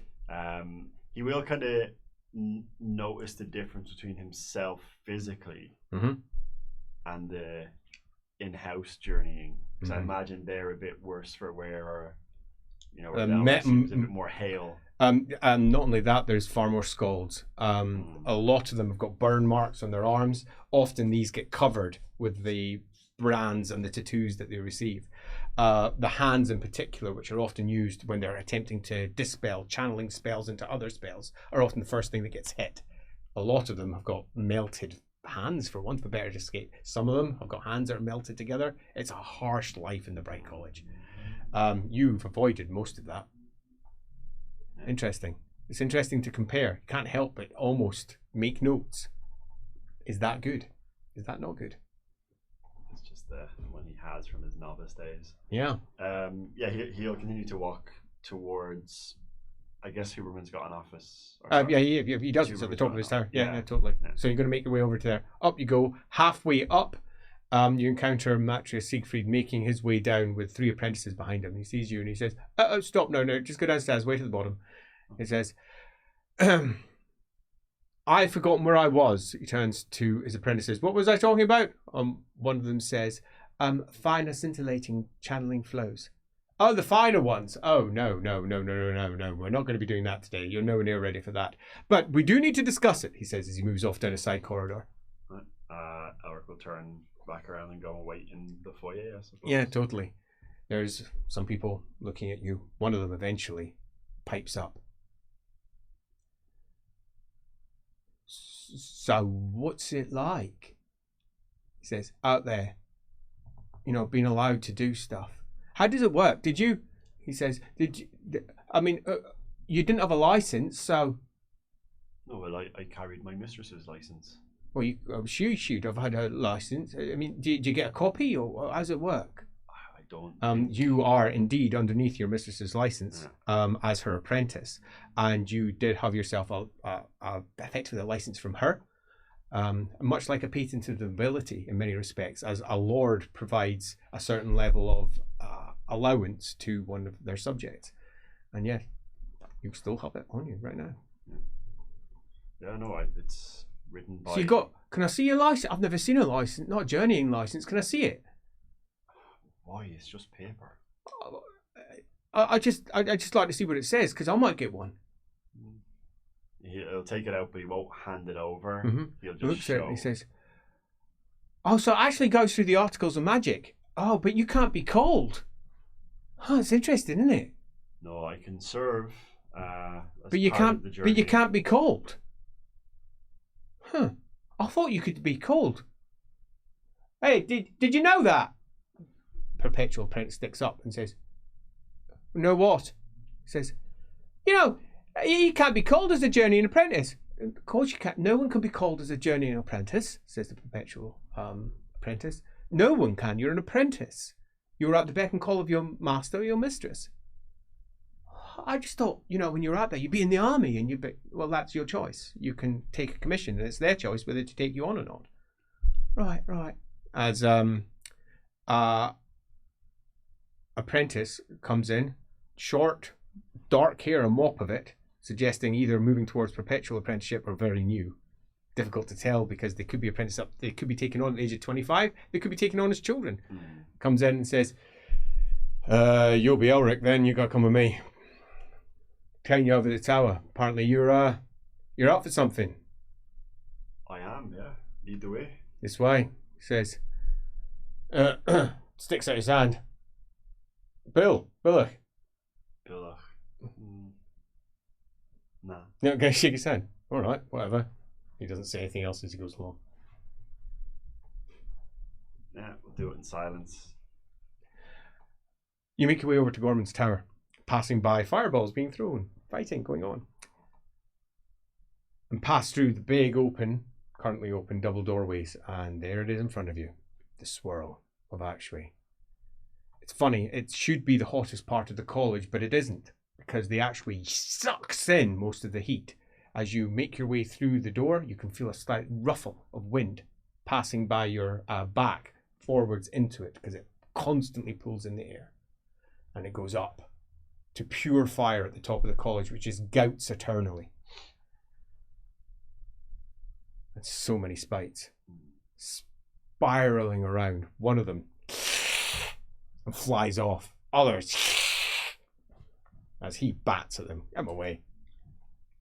Elrick doesn't bat at them, but like the tightness in his shoulders comes down just a bit because again, he likes this. Mm-hmm. And one comes over, sits on your head. And you sit there. Long pointed nose, big pointed chin. As your escort looks round. What the fuck? And can't help himself. What the fuck? And he just sits there and he goes, and goes at him, and scratches at his face. And he's like, "Hey, get. Like that. And then it flaps back and it sits in you. If you have hope to go further within this college, you need to accept the spites. They are part of the action. Bats away. "Yeah, come this way," he says. His slightly educated accent beginning to drop. He goes up the stairs. You're taking up the stairs, past all the lower dueling hills, taking up another layer, past the floor where the main obsidian chamber is, up another floor, up another floor, up another one, and then dropped off in a small antechamber, little reception room full of iron chairs, which aren't going to melt in a hurry, with no cushions, of course, because they would burn. And the heat up here is significantly higher because you're away from that central pillar and there's doors in the way. And you're left there to sit for about half an hour before an actual magister arrives. You can tell by the size of his grill that sits around his shoulders. He's a magister, not a lord magister. He can take apprentices, but he is not someone who's going to be judging you today. As he comes in and says, "Journeying apprentice Grumfell, please come with me." Elrick will stand up and approach. "This way." Yes, and he walks down the corridor. "Are you prepared?" "I am as prepared as I can be, not knowing what this holds." He looks back at you and he smiles. "None of us know what this holds. Everyone's testing is unique." "Oh, you're getting told stuff. You didn't know if this was true. You'd heard stuff. He's actually telling you shit." It's absolutely unique. Tailored, one could argue. At least that's what I've been told. Do magisters often talk of their testing? "You'll find out," he says, and comes up to a door.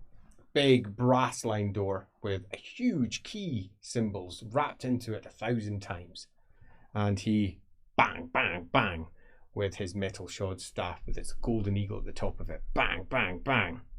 Strokes at his beard, and then from inside you hear, "The appellant," he says, "Grubfeld, journeyman apprentice, arriving to be tested from the road." You hear a voice from inside. "May I enter?" Voice familiar? Nope. No. And inside it was all mundane. You're not sure what massive ceremonies you had imagined in your mind, but it's just a simple iron table with 3 iron chairs and a single iron chair on the other side.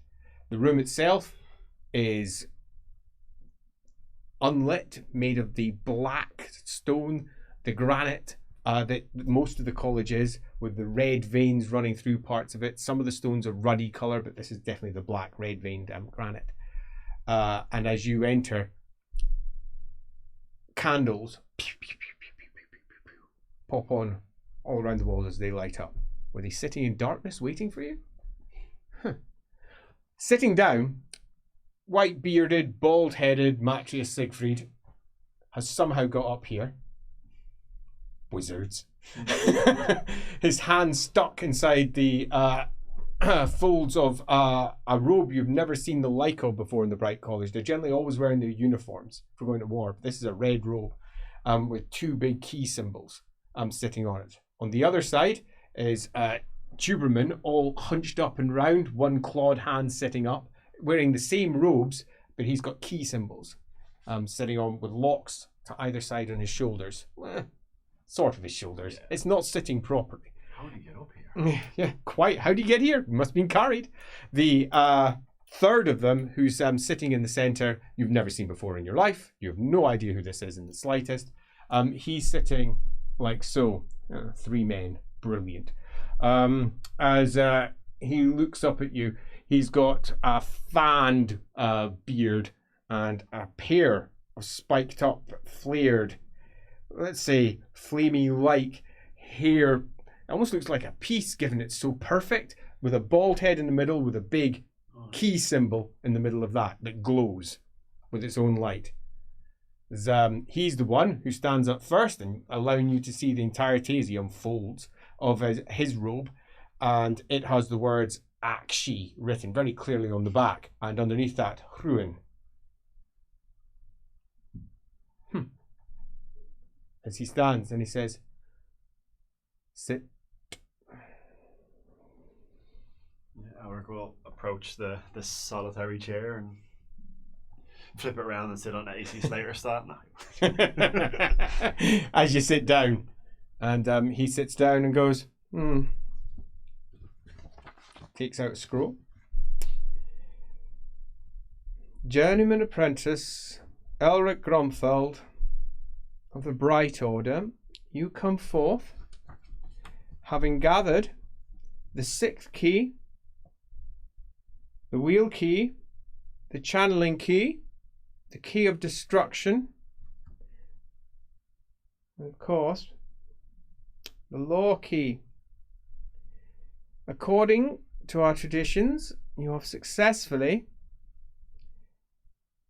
encountered and discussed matters magical with all 8 orders of magic, and have proven your ability therein.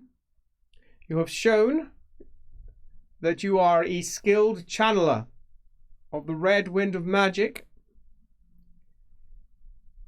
and you have demonstrated your skill not just with spells, but with sword and blade, and have struck down enemies of the Empire.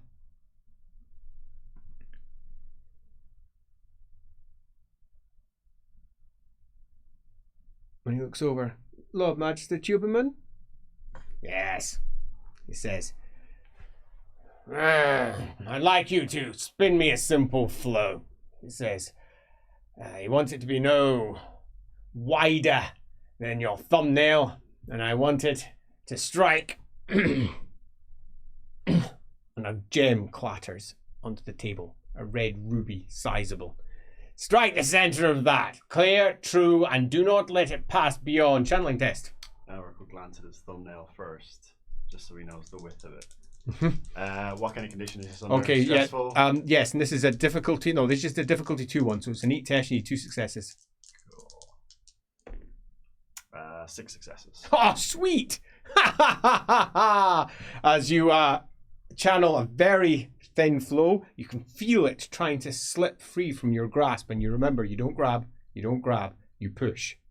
You have to push actually. Always pushing actually. Always ensuring that it can breathe, live, be its own thing, and it becomes a really consistent, clean flow of the red wind. They all look on. There's nods. Tuberman looks over and says, yes, it's good. And as I can see,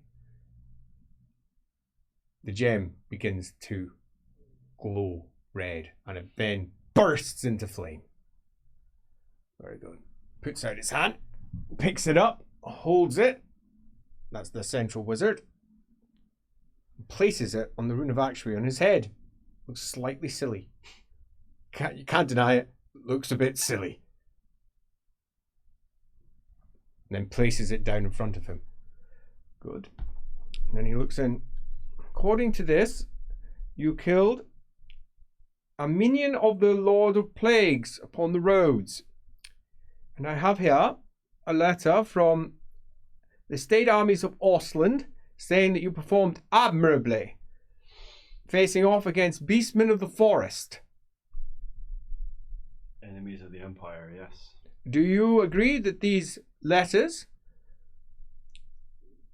are an example, in truth, of your action and deed? I agree they are some of my actions, the ones that I've sought to do, but there have been more, but those are the 2 that I've provided. Matrius says, good. He takes the gem, places it down in front of you, and the fire flickers out. I would like a spiraling flow, he says. A corkscrew with... And then he smiles. 17 breaks. What the fuck? You're not even sure how you'd formulate 17 breaks within a corkscrew. Difficulty 6. That's exactly what he said. Oh. Does Elrick have advantage at this point? Nope. No, he's as stressed as you can come. No advantage. He's just on a successful channel. Yeah, he has. Oh, no, you know what? I'll let that go. He's feeling up. No, yeah. You can have your advantage. I'll let that go. 6 successes. Oh, you're kidding me. Oh, what a man. 61. You try to interpret what that even means. It's not language you would normally even have used. There's a specific language that's often used for it. How to channel, exactly how it forms. And for bright magic, it tends to be relatively simple. They've got military steps. But no, he's asked for something quite different. And you attempt to formulate what you think he wants. Starting to spin a spiral and then breaking it, causing a stutter. Yeah, indeed, just like that. Causing it almost to go in with a thud, thud, thud, thud, thud, thud, thud. And for a moment, it just fragments out. And there's 17 of them. 17 bursting, flaming bits of actuary that just flow into it, causing it to judder, spark, with little red sparks, and then burst into fire. Matrius Siegfried looks at it and says, that was successfully done. And looks, this middle one goes, yes, very successfully done. Tuberman, it's all right. Says. And then the one in the middle takes it out, pops it on his head, pops it back down again. Do you know it's not the weirdest thing that I've seen in here? Certainly not. As he looks forward and he says, I should like you, it says, to cast from your grimoire a fireball into the gem. That's not how fireballs work. You're concerned. How close is the gem to them? Right, it's right in the middle of them. Yeah. Do what you're told, says Tuberman. My lords. So remind me here on this, because we have with Fireball, even though cast from Grimoire, I've committed that. Yes, you've got, right? so you can, the regular so casting yeah, that's number. exactly the number Yeah. you'll use. This happens to be one of the spells you got memorized, so you don't need to worry about the double casting number on it. It's successful, but it's not enough to cast. You can channel if you want to do for beforehand. Oh, then yeah, totally. You don't need to just go. You're. Okay, cool. Yeah. Channel. And I'll let that first roll count as your channel if you want. 8 successes. That's sweet. Then you've got that easily. And then he needs the language magic. Yeah, go. Yeah. As the magic is forming. Yeah. Totally. And it flicks fire as a ball of fire forms, and then you let it go with the. Can't remember the words for the fireball. It doesn't. You can look at that while you say the words, and it goes forward. Now, if you want, you've got 8 successes. You could be a bit cocky and try and slow it down by adding a small flick of top to the standard casting of the spell, which means it will go down slowly into it rather than just flaring in super speed. But that's up to yourself. Yeah. So Kashia Akon. Yeah, Kashia Akon would be like Ta Kashia Akon, and that would bring it in with a certain amount of slowness if you wish. Yeah. For they're Lord Magisters, but still there's a concern of quite. Hand. Yeah. As Matrius nods, the central one nods, and then the gem, which absorbs it all, flashes into fire and then goes out. The key of secrets, says the one in the middle. The law of fire that you now claim mastery of.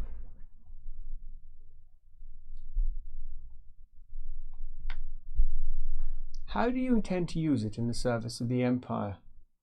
This isn't covered in the articles of magic or any of your grimoires. From everything that I've been taught, it's to strike down enemies of the Empire.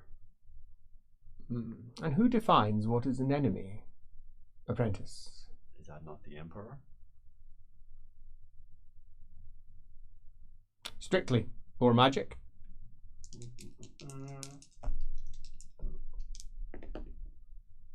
Success. But strictly, it's the electric counts. Okay. If you wish to change, I'm quite happy for you to do a change on that if you wish. Yeah. Because if the Emperor, the Elector also being an electric count. There's a distinction there as well between electors and elector counts. Elector counts are the ones that get it, not electors. So he says, that's a good answer. And the one in the middle then looks at you and says, what are you going to do should an elector count order you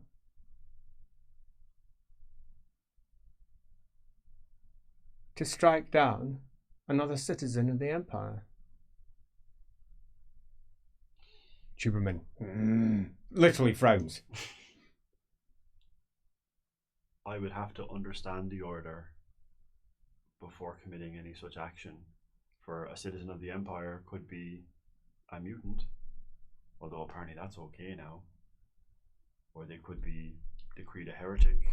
There could be... Let's keep it simple. You've simply been ordered to kill someone who seems like they're nothing more than a soldier. Bitterly, Elrick will say, well, that's what we do.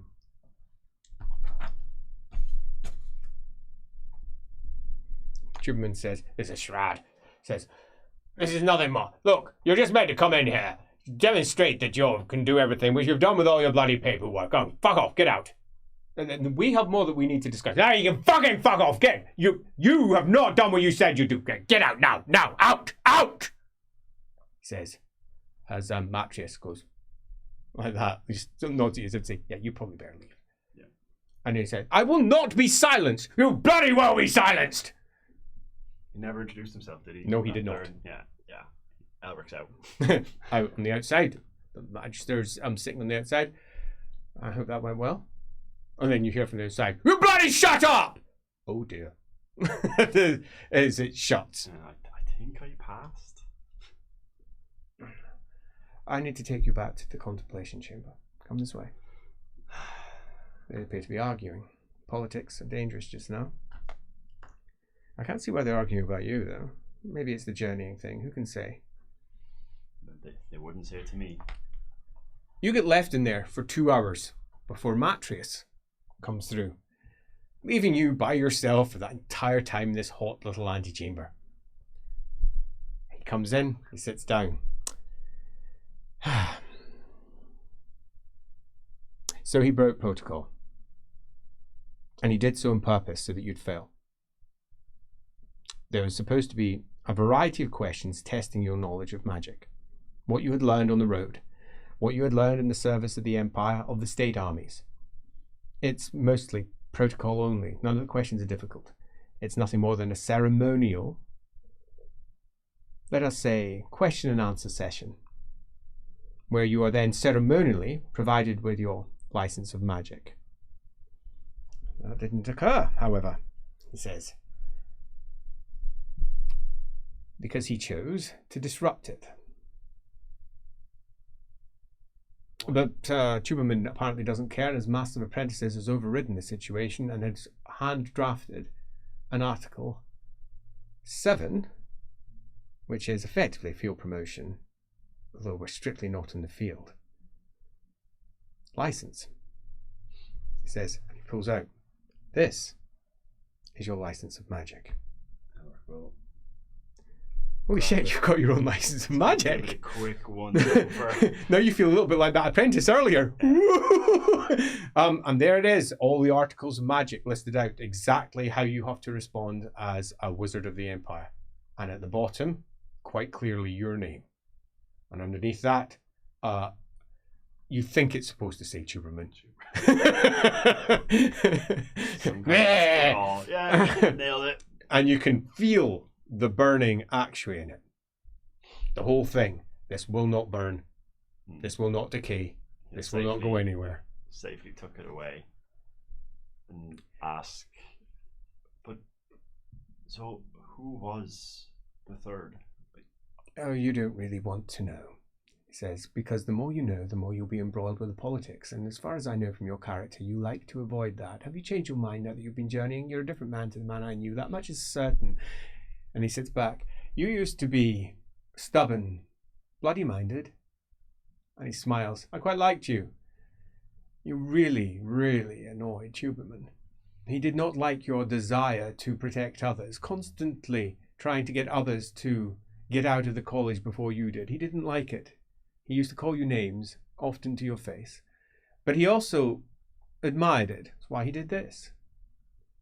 He admired it because you had a conviction. He admires conviction, but he was scared that you'd fall to a perpetual apprenticeship. That clearly has not occurred. That was never the life for me. Well, now you're a wizard. You know what that entails. You can't escape the college, no matter how much you may try. Now you have to be mature. You're no longer a boy. Now, this is not some ceremonial you have become a man. It's more than that. This is the equivalent of being knighted, being ennobled. You have a responsibility now to the Empire, to yourself, to the college. You represent the college. Your failures are our failures. Your successes are our successes. Your uniform is waiting for you in your mistress's tower. You're to report here at 6, where you will be branded. Elrick's a bit annoyed. Well, express it if you wish. Try. You know me. You worked with me. Yes. When have I ever not done my duty? If I believe something is right to do. And he smiles a slightly cold smile. Oh, I understand. So why lecture me now? I know what 3 this entails. years on the road can change a man. Or I just need to hear you say it. Affirmation is an important part of the process. To say what? That I'm different? No. Or that I've grown? No. That I've become more of myself? No. To agree. Nothing more, nothing less. But I would need to know what I'm agreeing to. Being a wizard, you know what it entails. We've already discussed that part. I just need to hear you say that yes, you recognize that you are irrevocably a bright wizard.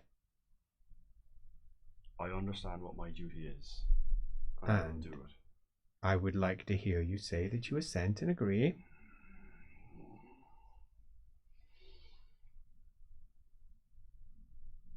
I understand. I agree to take on the duties that this license entitles me to, and all that it represents. Yeah, you haven't changed at all. He says, but that will do for me. Go get your uniform, get changed. The apprentices need to see this.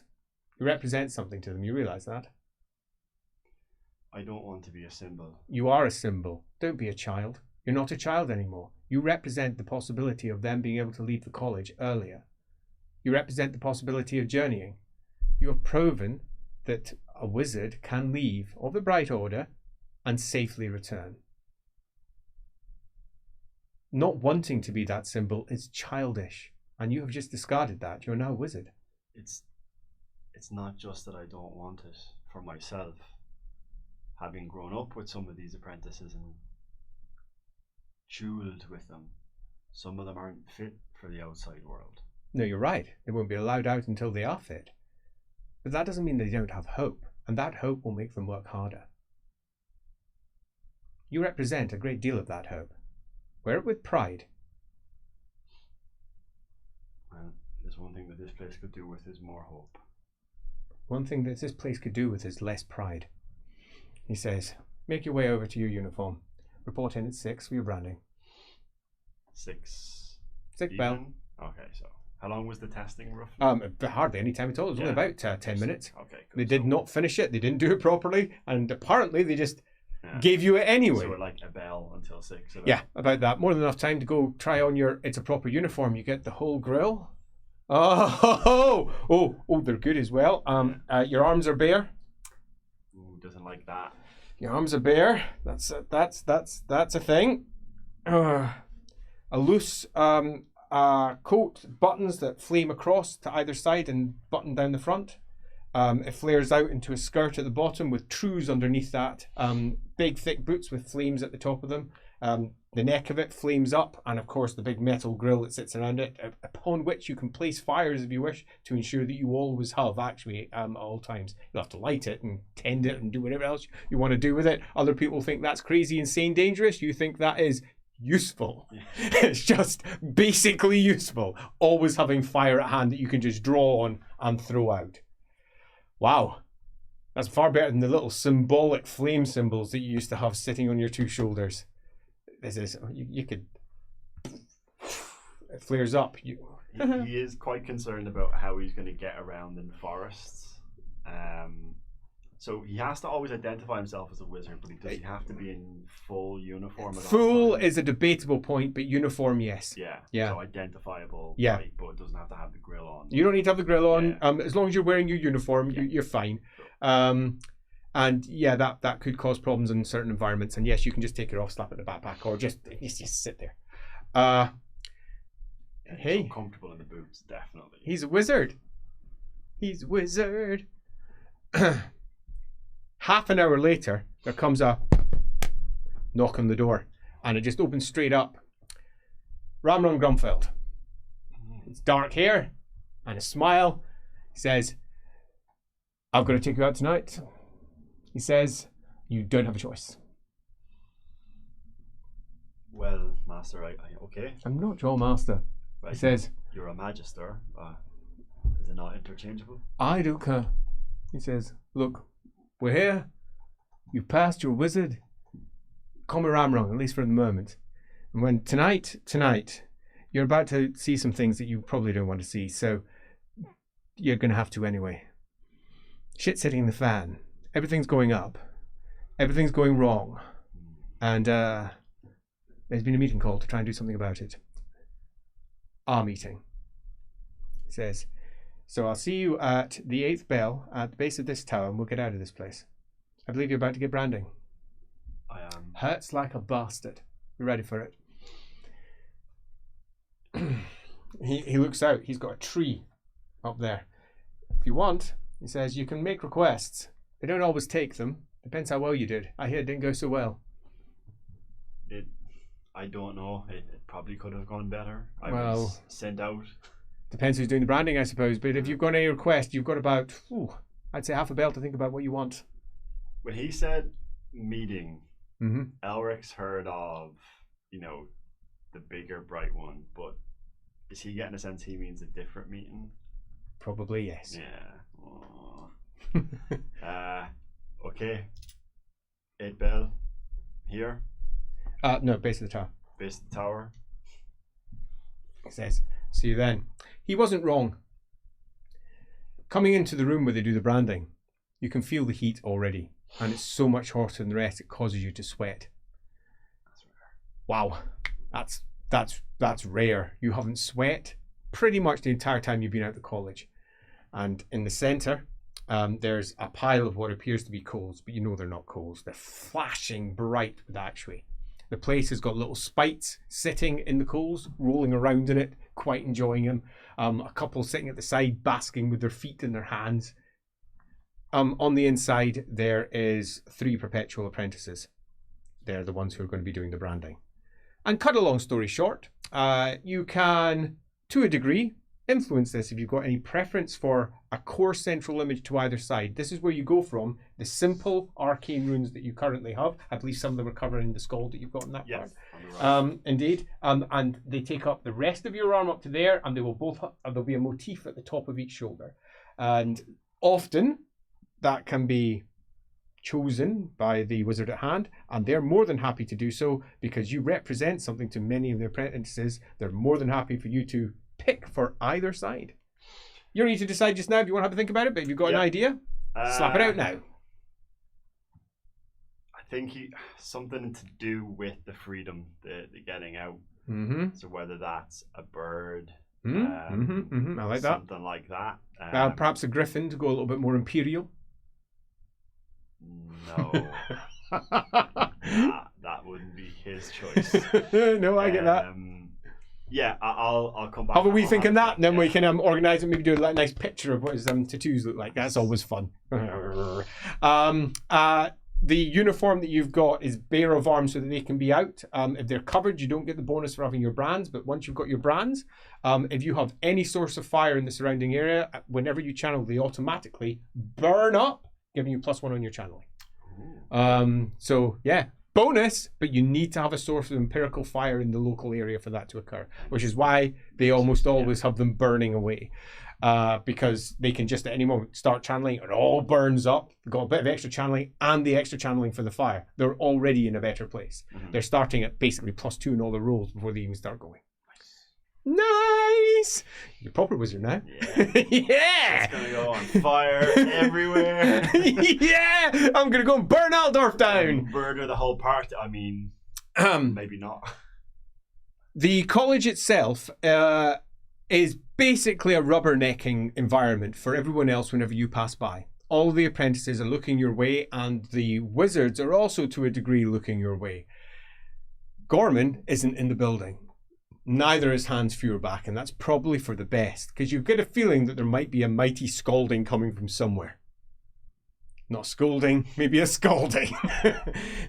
Because you have been basically pushed through at speed without him even being aware of it, and maybe even getting turfed out before he's even aware of it. Which means that there is possibly going to be a big, let's say, trouble in the future. But you got something to do before that, and that's Ramrung. Go get pished.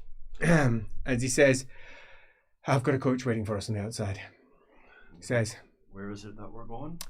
Amber Hills. Why? Why there? You'll see. Well, lead on.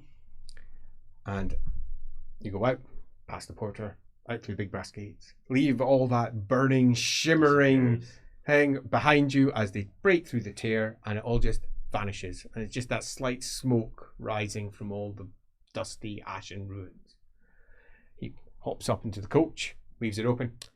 Come on in, wizard Grumfeld. Ramrung, is he fully decked out? No, he's dressed as a merchantman and no red at all. Which is almost veering on illegal now. He's at the college, fine inside the college. Yeah. As he sits down. What? I mean, far be it from me to say, but they seem pretty serious about. Oh, they are. Identifying. Oh, they are.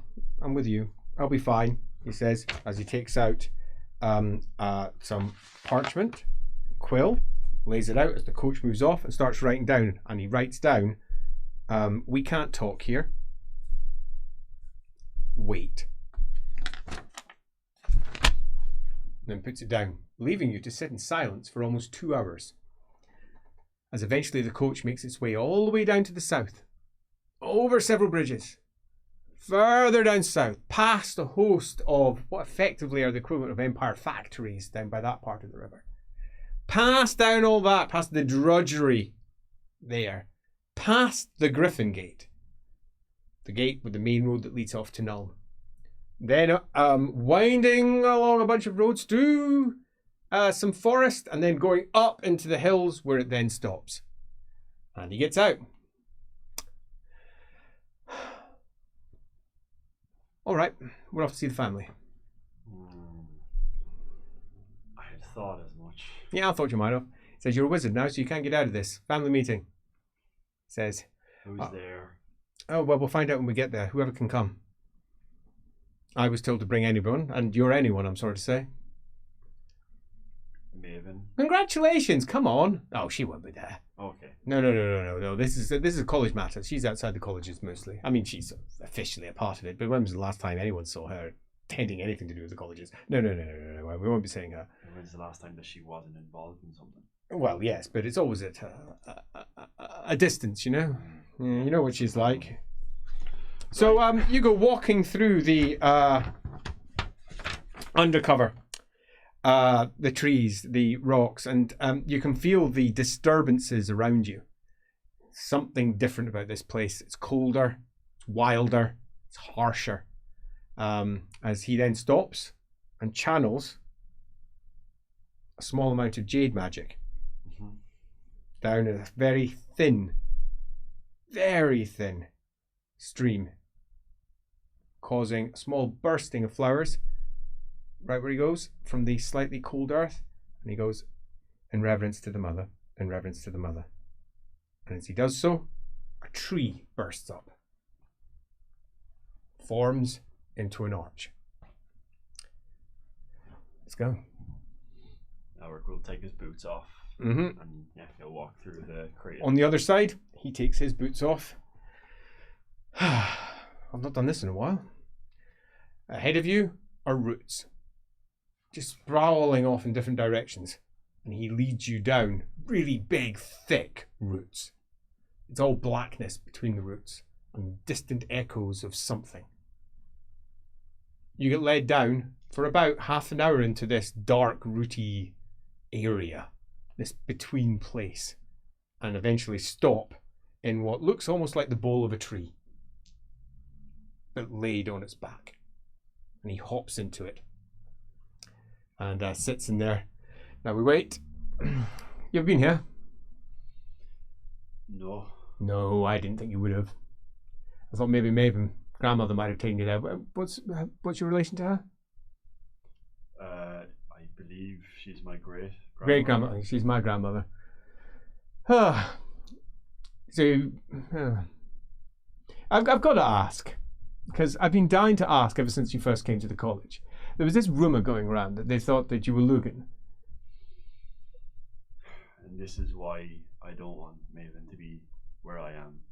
I see. All my life, she raised me, whispered in my ear, told me I was, as you say, Lugan reborn, but then she ships me off to the Brights. If I'm honest with you, you're a bit too pretty to be Lugan.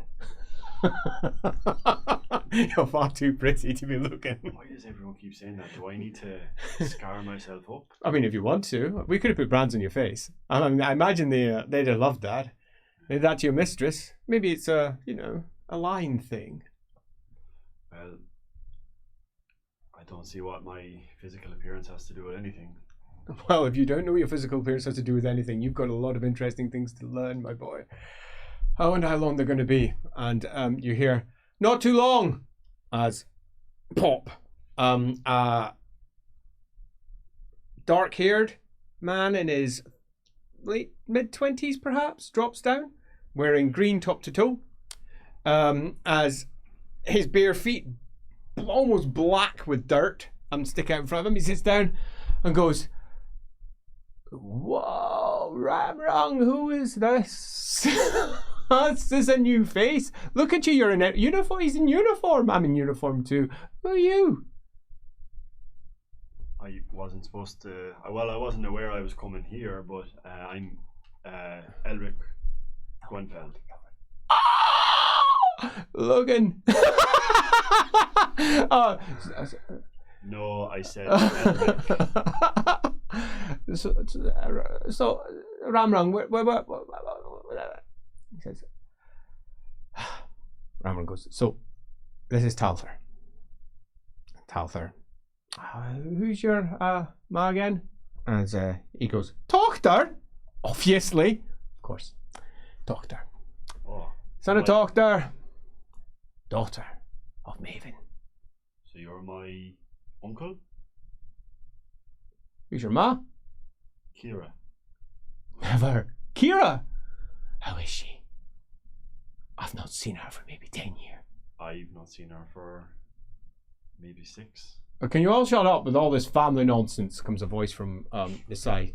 As man in his 40s, again, dark hair, wearing blue robes, stars and moons, comes over. Son Talther leans forward and says, "Hey, it's Gunter! Good to see you." As he goes, "It's not good. I'm busy. I can't just be coming out for no particular reason, and now I'm here. Bloody hells, if anyone had caught that I've left." He says, "This might be important." He says, "Who's this?" He says, "This is Elrick." He Yeah, says, that's right. "Son of Kira." "Oh, that's my nephew. Ha! A delight to meet you." He says, "Gunter Grumfeld, Lord Magister of the Celestial Order." That was really obvious. I didn't need to tell you that. "But nevertheless, I am." He says, "A delight to meet you.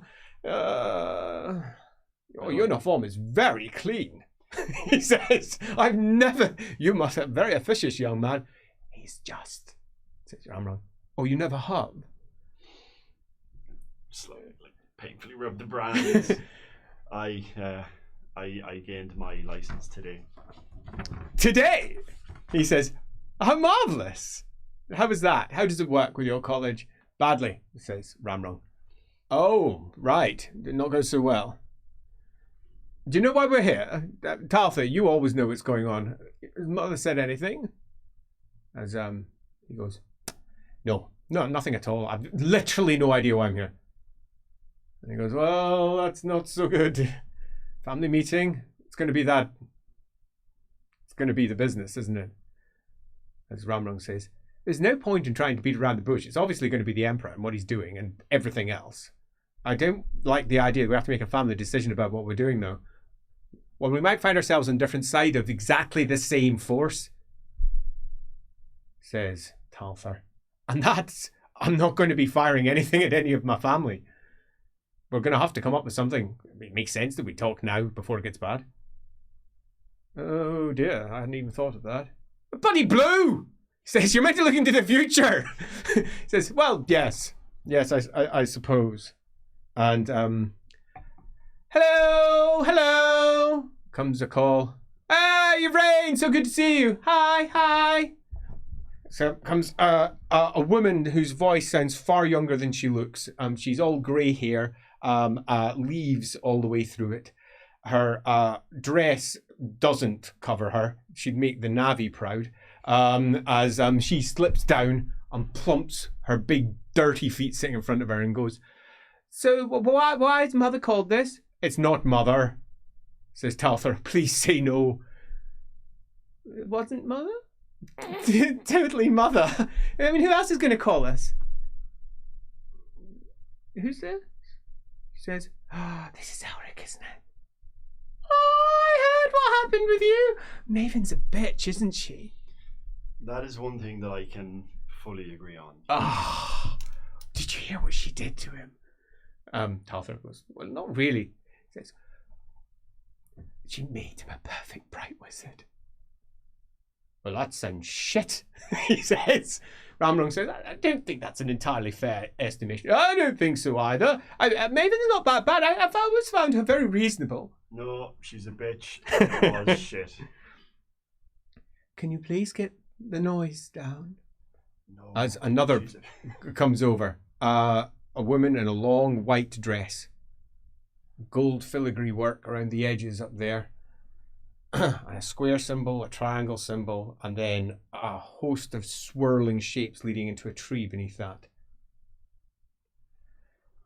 Talther goes, Brianna? So good to see you. So good to see you, says Talther, putting on an accent. Very good to see you. How is it in the light order? It is very bad. That's why I've called the meeting. Gunter, Grunfeld goes, so wait, what you called it? In his blue robe. As Ramrun goes, well, this I need to hear. No, you can't, not until Torchter's here. Mother's coming. Mother's coming. Mother's coming. It all goes round. Your grandmother. Indeed, she is coming. As she hops over. Long white hair. Leaves all through that as well. Wearing robes of green. Considerably more covering than her daughter's version. She looks like she's not much older than her 20s, though. For all her hair is white. As she comes in and says, we have got a lot on our plate. It's time. As they all go and pull out a thorn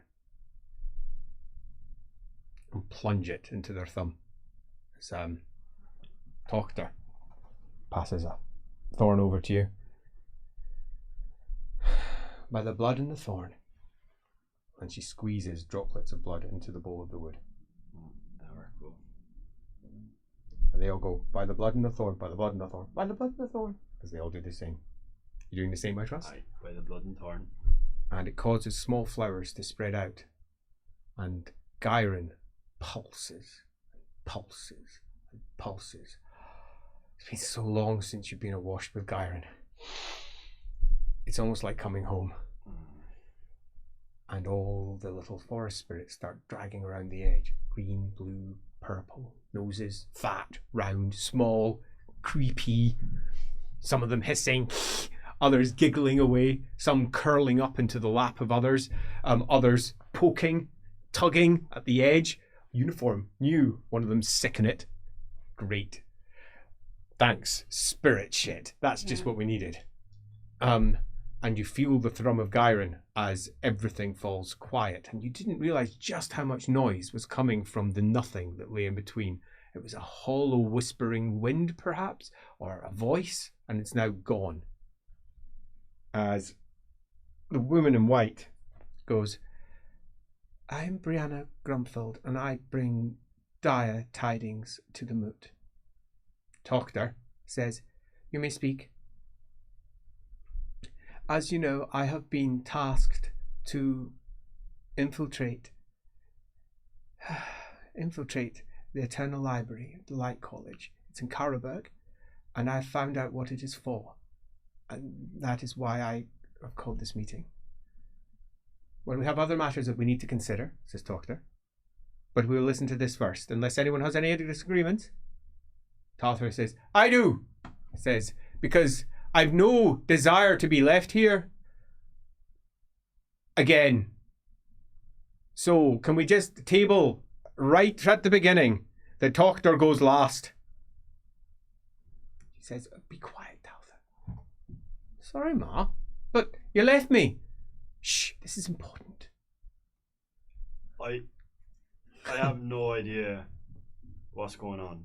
She says, I've never been to a moot before. Shh. We all have a first time. She smiles. Normally at a moot. You've been at grand moots, where they all gather together, the druids. Yeah, but it'd be a thing that's but known not in advance. this. Yeah. Not this. Not a secret little moot meeting. What the hell is this? She goes, I can keep it relatively simple for you. Brianna in her white robes. They record everything that is real. so that when something contradicts what they have recorded, they know that the Lord of Change has passed by.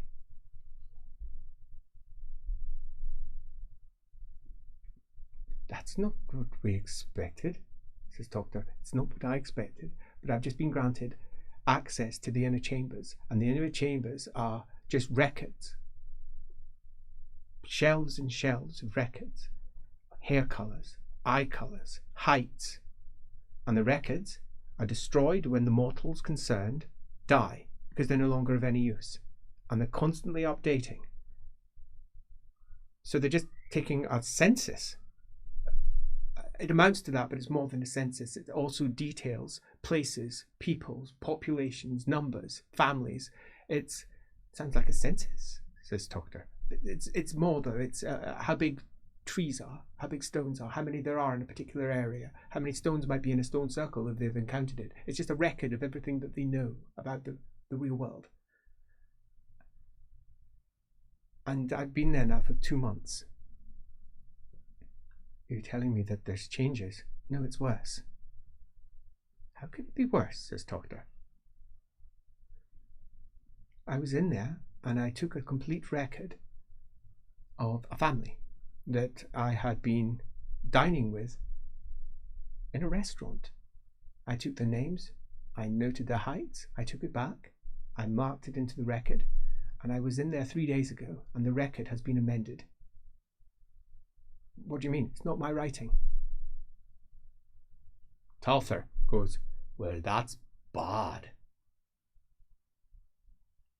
Yes, it's very bad.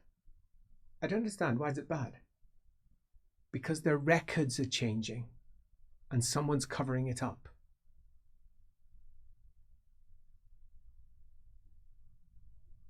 Are you sure? It gets slightly worse. Gunter Grunfeld goes, I don't really see how it could possibly get worse than that. You're suggesting that there's demonic influence in your library. The very heart of I mean, the Light College is supposed to be the college that deals with this sort of matter. And folds his arms. Well, this is very much on your watch, Brianna. Be quiet. I won't, he says. No, I have to explain more. It gets worse.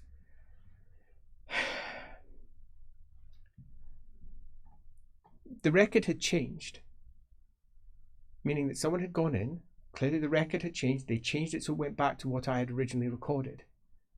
But I went back to my notes that I had transferred in, and they were also different to what was in there. And there's a scratched head from Talther. I actually quite get what that means. It means that my memories are no longer mine. When I'm in the college, I cannot be influenced. When I am inside the library, I cannot be influenced. But when I am outside, I can, just like anyone else. We train to spot these changes, but we can't if they're subtle. And we have proof that what lies within the library is separate to what lies without. And further, what lies within the library has been changed because the library itself has been manipulated. So there's a spy, says Gunther Grunfeld. There's a spy in your library. Yes. There's a spy in the library. And the influence is clear. We just need to find out where it's centered. Doctor goes, is that it? Is that all you've got? It's all I can give. I don't think you understand the fundamental nature of what this library is for. This library is to detect, right, I'm going to say it. The spirits all look at her as one. Maybe you shouldn't, says Doctor. I have to. I have to. Because we must be aware of what potentially we are dealing with. This is not small. A demon cannot do this. The wards are too powerful. Even if there was someone on the inside, the wards are intact. It is something bigger. Bigger.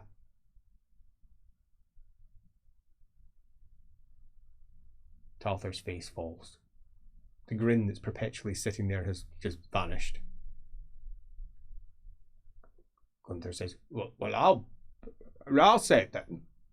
Says, you're saying that there is some form of greater power? Come on, say it.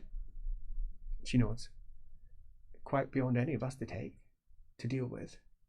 And And it's somewhere between here and Karabakh. And it's changing the past. What do you mean? Says Gunther. It's changing anything beside it. I have a record of a family name that has changed. Just changed. The number of people in that family have changed. Now, I don't know what it was originally. I only have the notes that I had on the outside of the college and what is lying within the college. And it makes it difficult to be certain because there is a spy in there changing what's inside. They could have changed anything. Who can say what anything was originally? Our history. What is it, our history? There is something we have to stop. Well, it's your bloody order's responsibility. Says Gunther, it's literally your order's responsibility. I know, but they're not doing it because there's a spy in there hiding it. Well, bring it out. You think I will almost certainly be targeted if I do that. I'm taking it to the only place that I know I can trust. I can't trust my own order. Well, it's quite clear, says Tochter, that this would be exactly the sort of place that you would want to infiltrate if you could. As in Altdorf, the centre of magic. You know what I'm saying, don't you? I know exactly what you're saying, says Talther. But I don't think that we leave Altdorf. No, we can't stay. You have to leave Karabakh. I have to stay in the library. Well, don't leave the library again.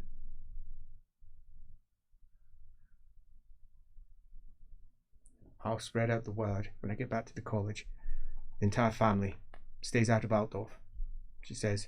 She leans down and she starts gathering up leaves, rubbing them into her hands, and dirt from the bowl at the bottom, pulling up the petals that had recently grown and rubbing them into her hands. Does everybody understand exactly how bad this is? Gunther says, yes, but I don't really believe it. It's a bit sensational to me. Says, no, it's not, says Brianna. It absolutely isn't. I don't think you understand the nature of the wards. They can't be pierced, but they've been pierced. It's like that bloody unbreachable chamber, isn't it? Like in your college. Says Gunther. Chamber unbreachable, get breached every other week. He says, you know what they say? It's got all the worst artifacts down there. And I think they may be responsible for turning one of us. The Light Magisters, that is. We know what happened with our previous patriarch. There's just pause. Heretic. The apostate. Ramron, who's been largely quiet, goes, right, so this is clearly shit, he says, and it's quite beyond me to do anything about it. I'm quite happy leaving the college behind, I'll be honest. I have no real desire to be there, but how can we fix things if we're on the back foot? What's your idea, Tochter? She goes,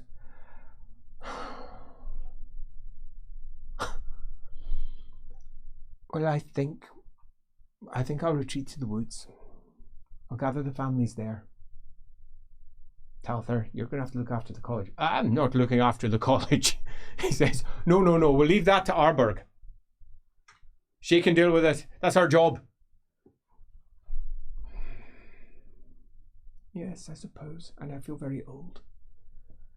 I feel very old. You look so young. It's so unfair. Who's this? You're Elrick, aren't you? Ma says, we already told you. Oh, you know what it's like when stress, my mind slips. Says, the older woman who was sitting somewhat spread-eagled on the ground, just playing with petals, looks up and says, if you're saying that there's a feathered lord in Altdorf or Karabakh, I don't think I want to be there. As they all look at her, shh, and the spirits duck. Talther goes, well, she said it then. Sorry, the older lady, that's Harburg, yeah. That's not. That's Iraine Grumfeld. Yeah, she said Iraine. So she's head of the Jade? No. Nope. She's just a Jade wizard. Oh, okay. Yeah, so many new people. Yeah, I know. As Tochter says, well, we all know We have to spread the word. Tell anyone from the families you meet. Anyone. Any of their third-grade families. And she pauses. Except for the Vestlingers. Don't tell the Vestlingers. They might try and study it. Talther says, I was going to say. Glad. Thanks, Ma. I'm going to go back to the library, says Brianna. And Gunter goes, well, I suppose I will... I mean, I can't leave my tower. I'm going to have to leave my tower. I hear there's a tower down in Callaghan that's empty. He says, I'll pick a commission with them. I'll go there. Yes, is that all right? Is it? Doctor nods. Good. She looks at you. What are you going to do? What? I don't even know what I'm doing here. Well, I was leaving Altdorf anyway. I had no plans to stay in the college. Ramrung says, he's in the employ of the bloody young Freud. Well, how do you know that? He says, because I've got ears. As Doctor goes, well, that's that then.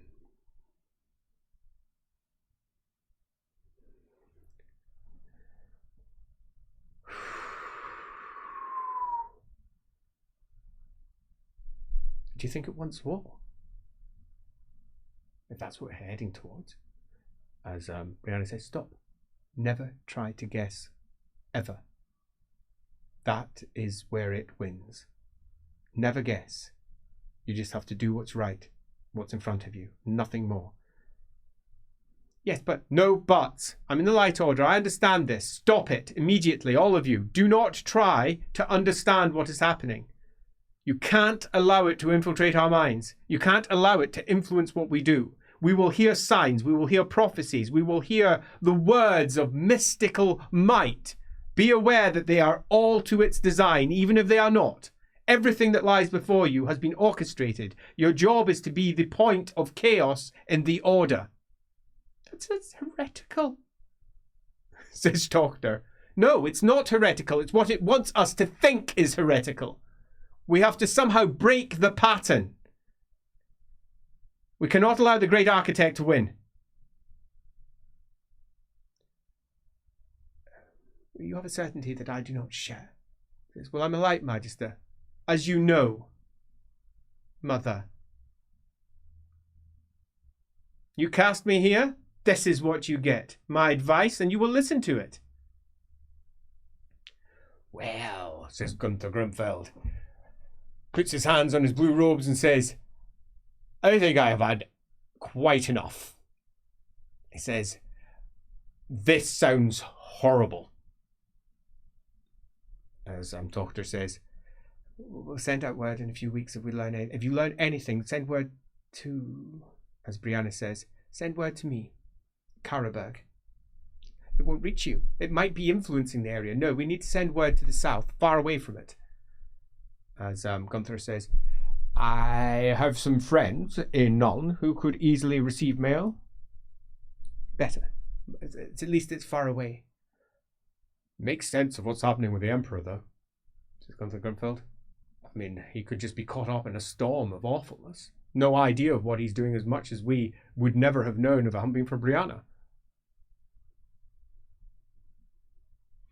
Keep your eyes open. Don't look for patterns, says Brianna. Eyes open. Don't look for patterns. And if you see anything that's important, or if any event occurs that you think needs to be recorded, send it to... Where do we send it to, Gunther? Says, I have a friend in my order, actually. Yes, she would do just absolutely perfectly. But where best to send it? I'd rather not send it to the palace. She works in the palace. Fact. Nulna's the best option. It definitely is. The Kleiner Palats. The Kleiner Palats. Send word to the Kleiner Palats and mark it in reference to me. The Kleiner Palats. Where's that? It's just off the main palace. It's an actual proper palace, unlike the fortification that the Countess calls a palace. Brianna says, Kleiner Platz. It is recorded and marked in my memory, and it shall never be lost. As Talther rolls his eyes. Yes, well, I'll remember it too, but I'll just remember it the normal way. With my mind. Right, well, are we all fucking off? Tochter, you're staying here. Don't call me that. He says, sorry, Ma. He says, right, let's go. Ramrung says, time to go. And he rubs his finger, and you see this thin channeling of Gyron as it causes the blood to go away. And you see lots of small, thin channelings of Gyron as they all cause the blood to go away, so no scars left. Are you doing the same? Elrick will do the same. Do yourself a quick channeling Gyron test. Dun dun dun! It's one failure. Oh, one failure, not very good. That'll be enough for a little bit of a scar. You were really out of practice, says Ramrung. Really out of practice here. As he throws a couple of successes in your direction. You need to practice when you're by yourself. If you don't, you'll lose yourself to the Red Wind. I understand. It's just hard to find time to myself. And privacy. Especially travelling with the people that I travel with. I understand. If you want to lose guide, at least once a week. If you don't, you're going to block your flows.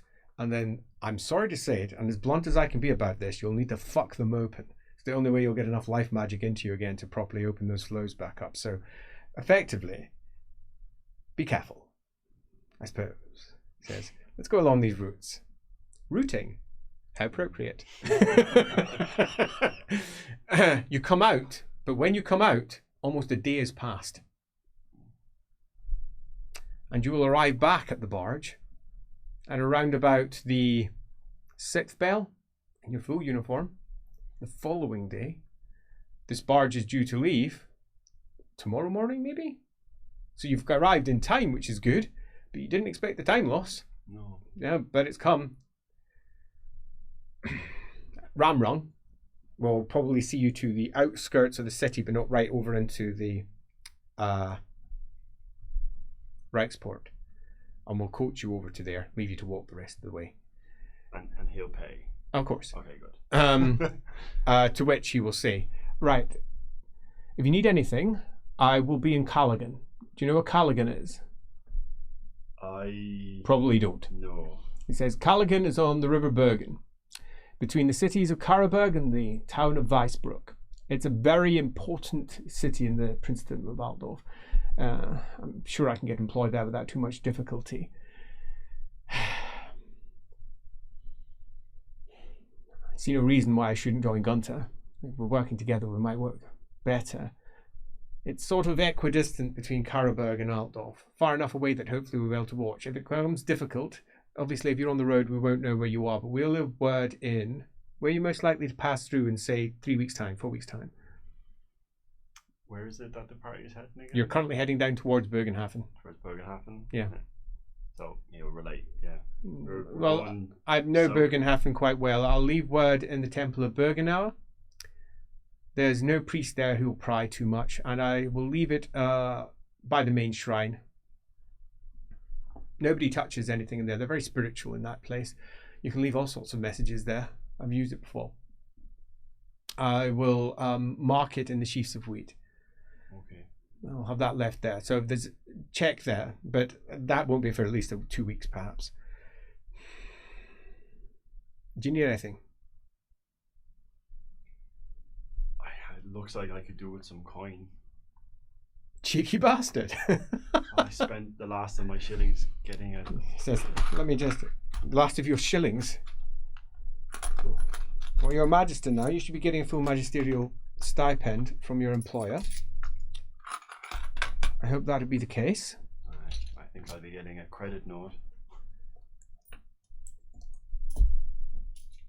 There. It says, that's everything I've got in me. Oh, you're very kind. It's not that much. It won't go very far. I've survived on 2 years with less money than that. Let me give you a word of warning. You're on the wrong side of what is about to be a very difficult situation.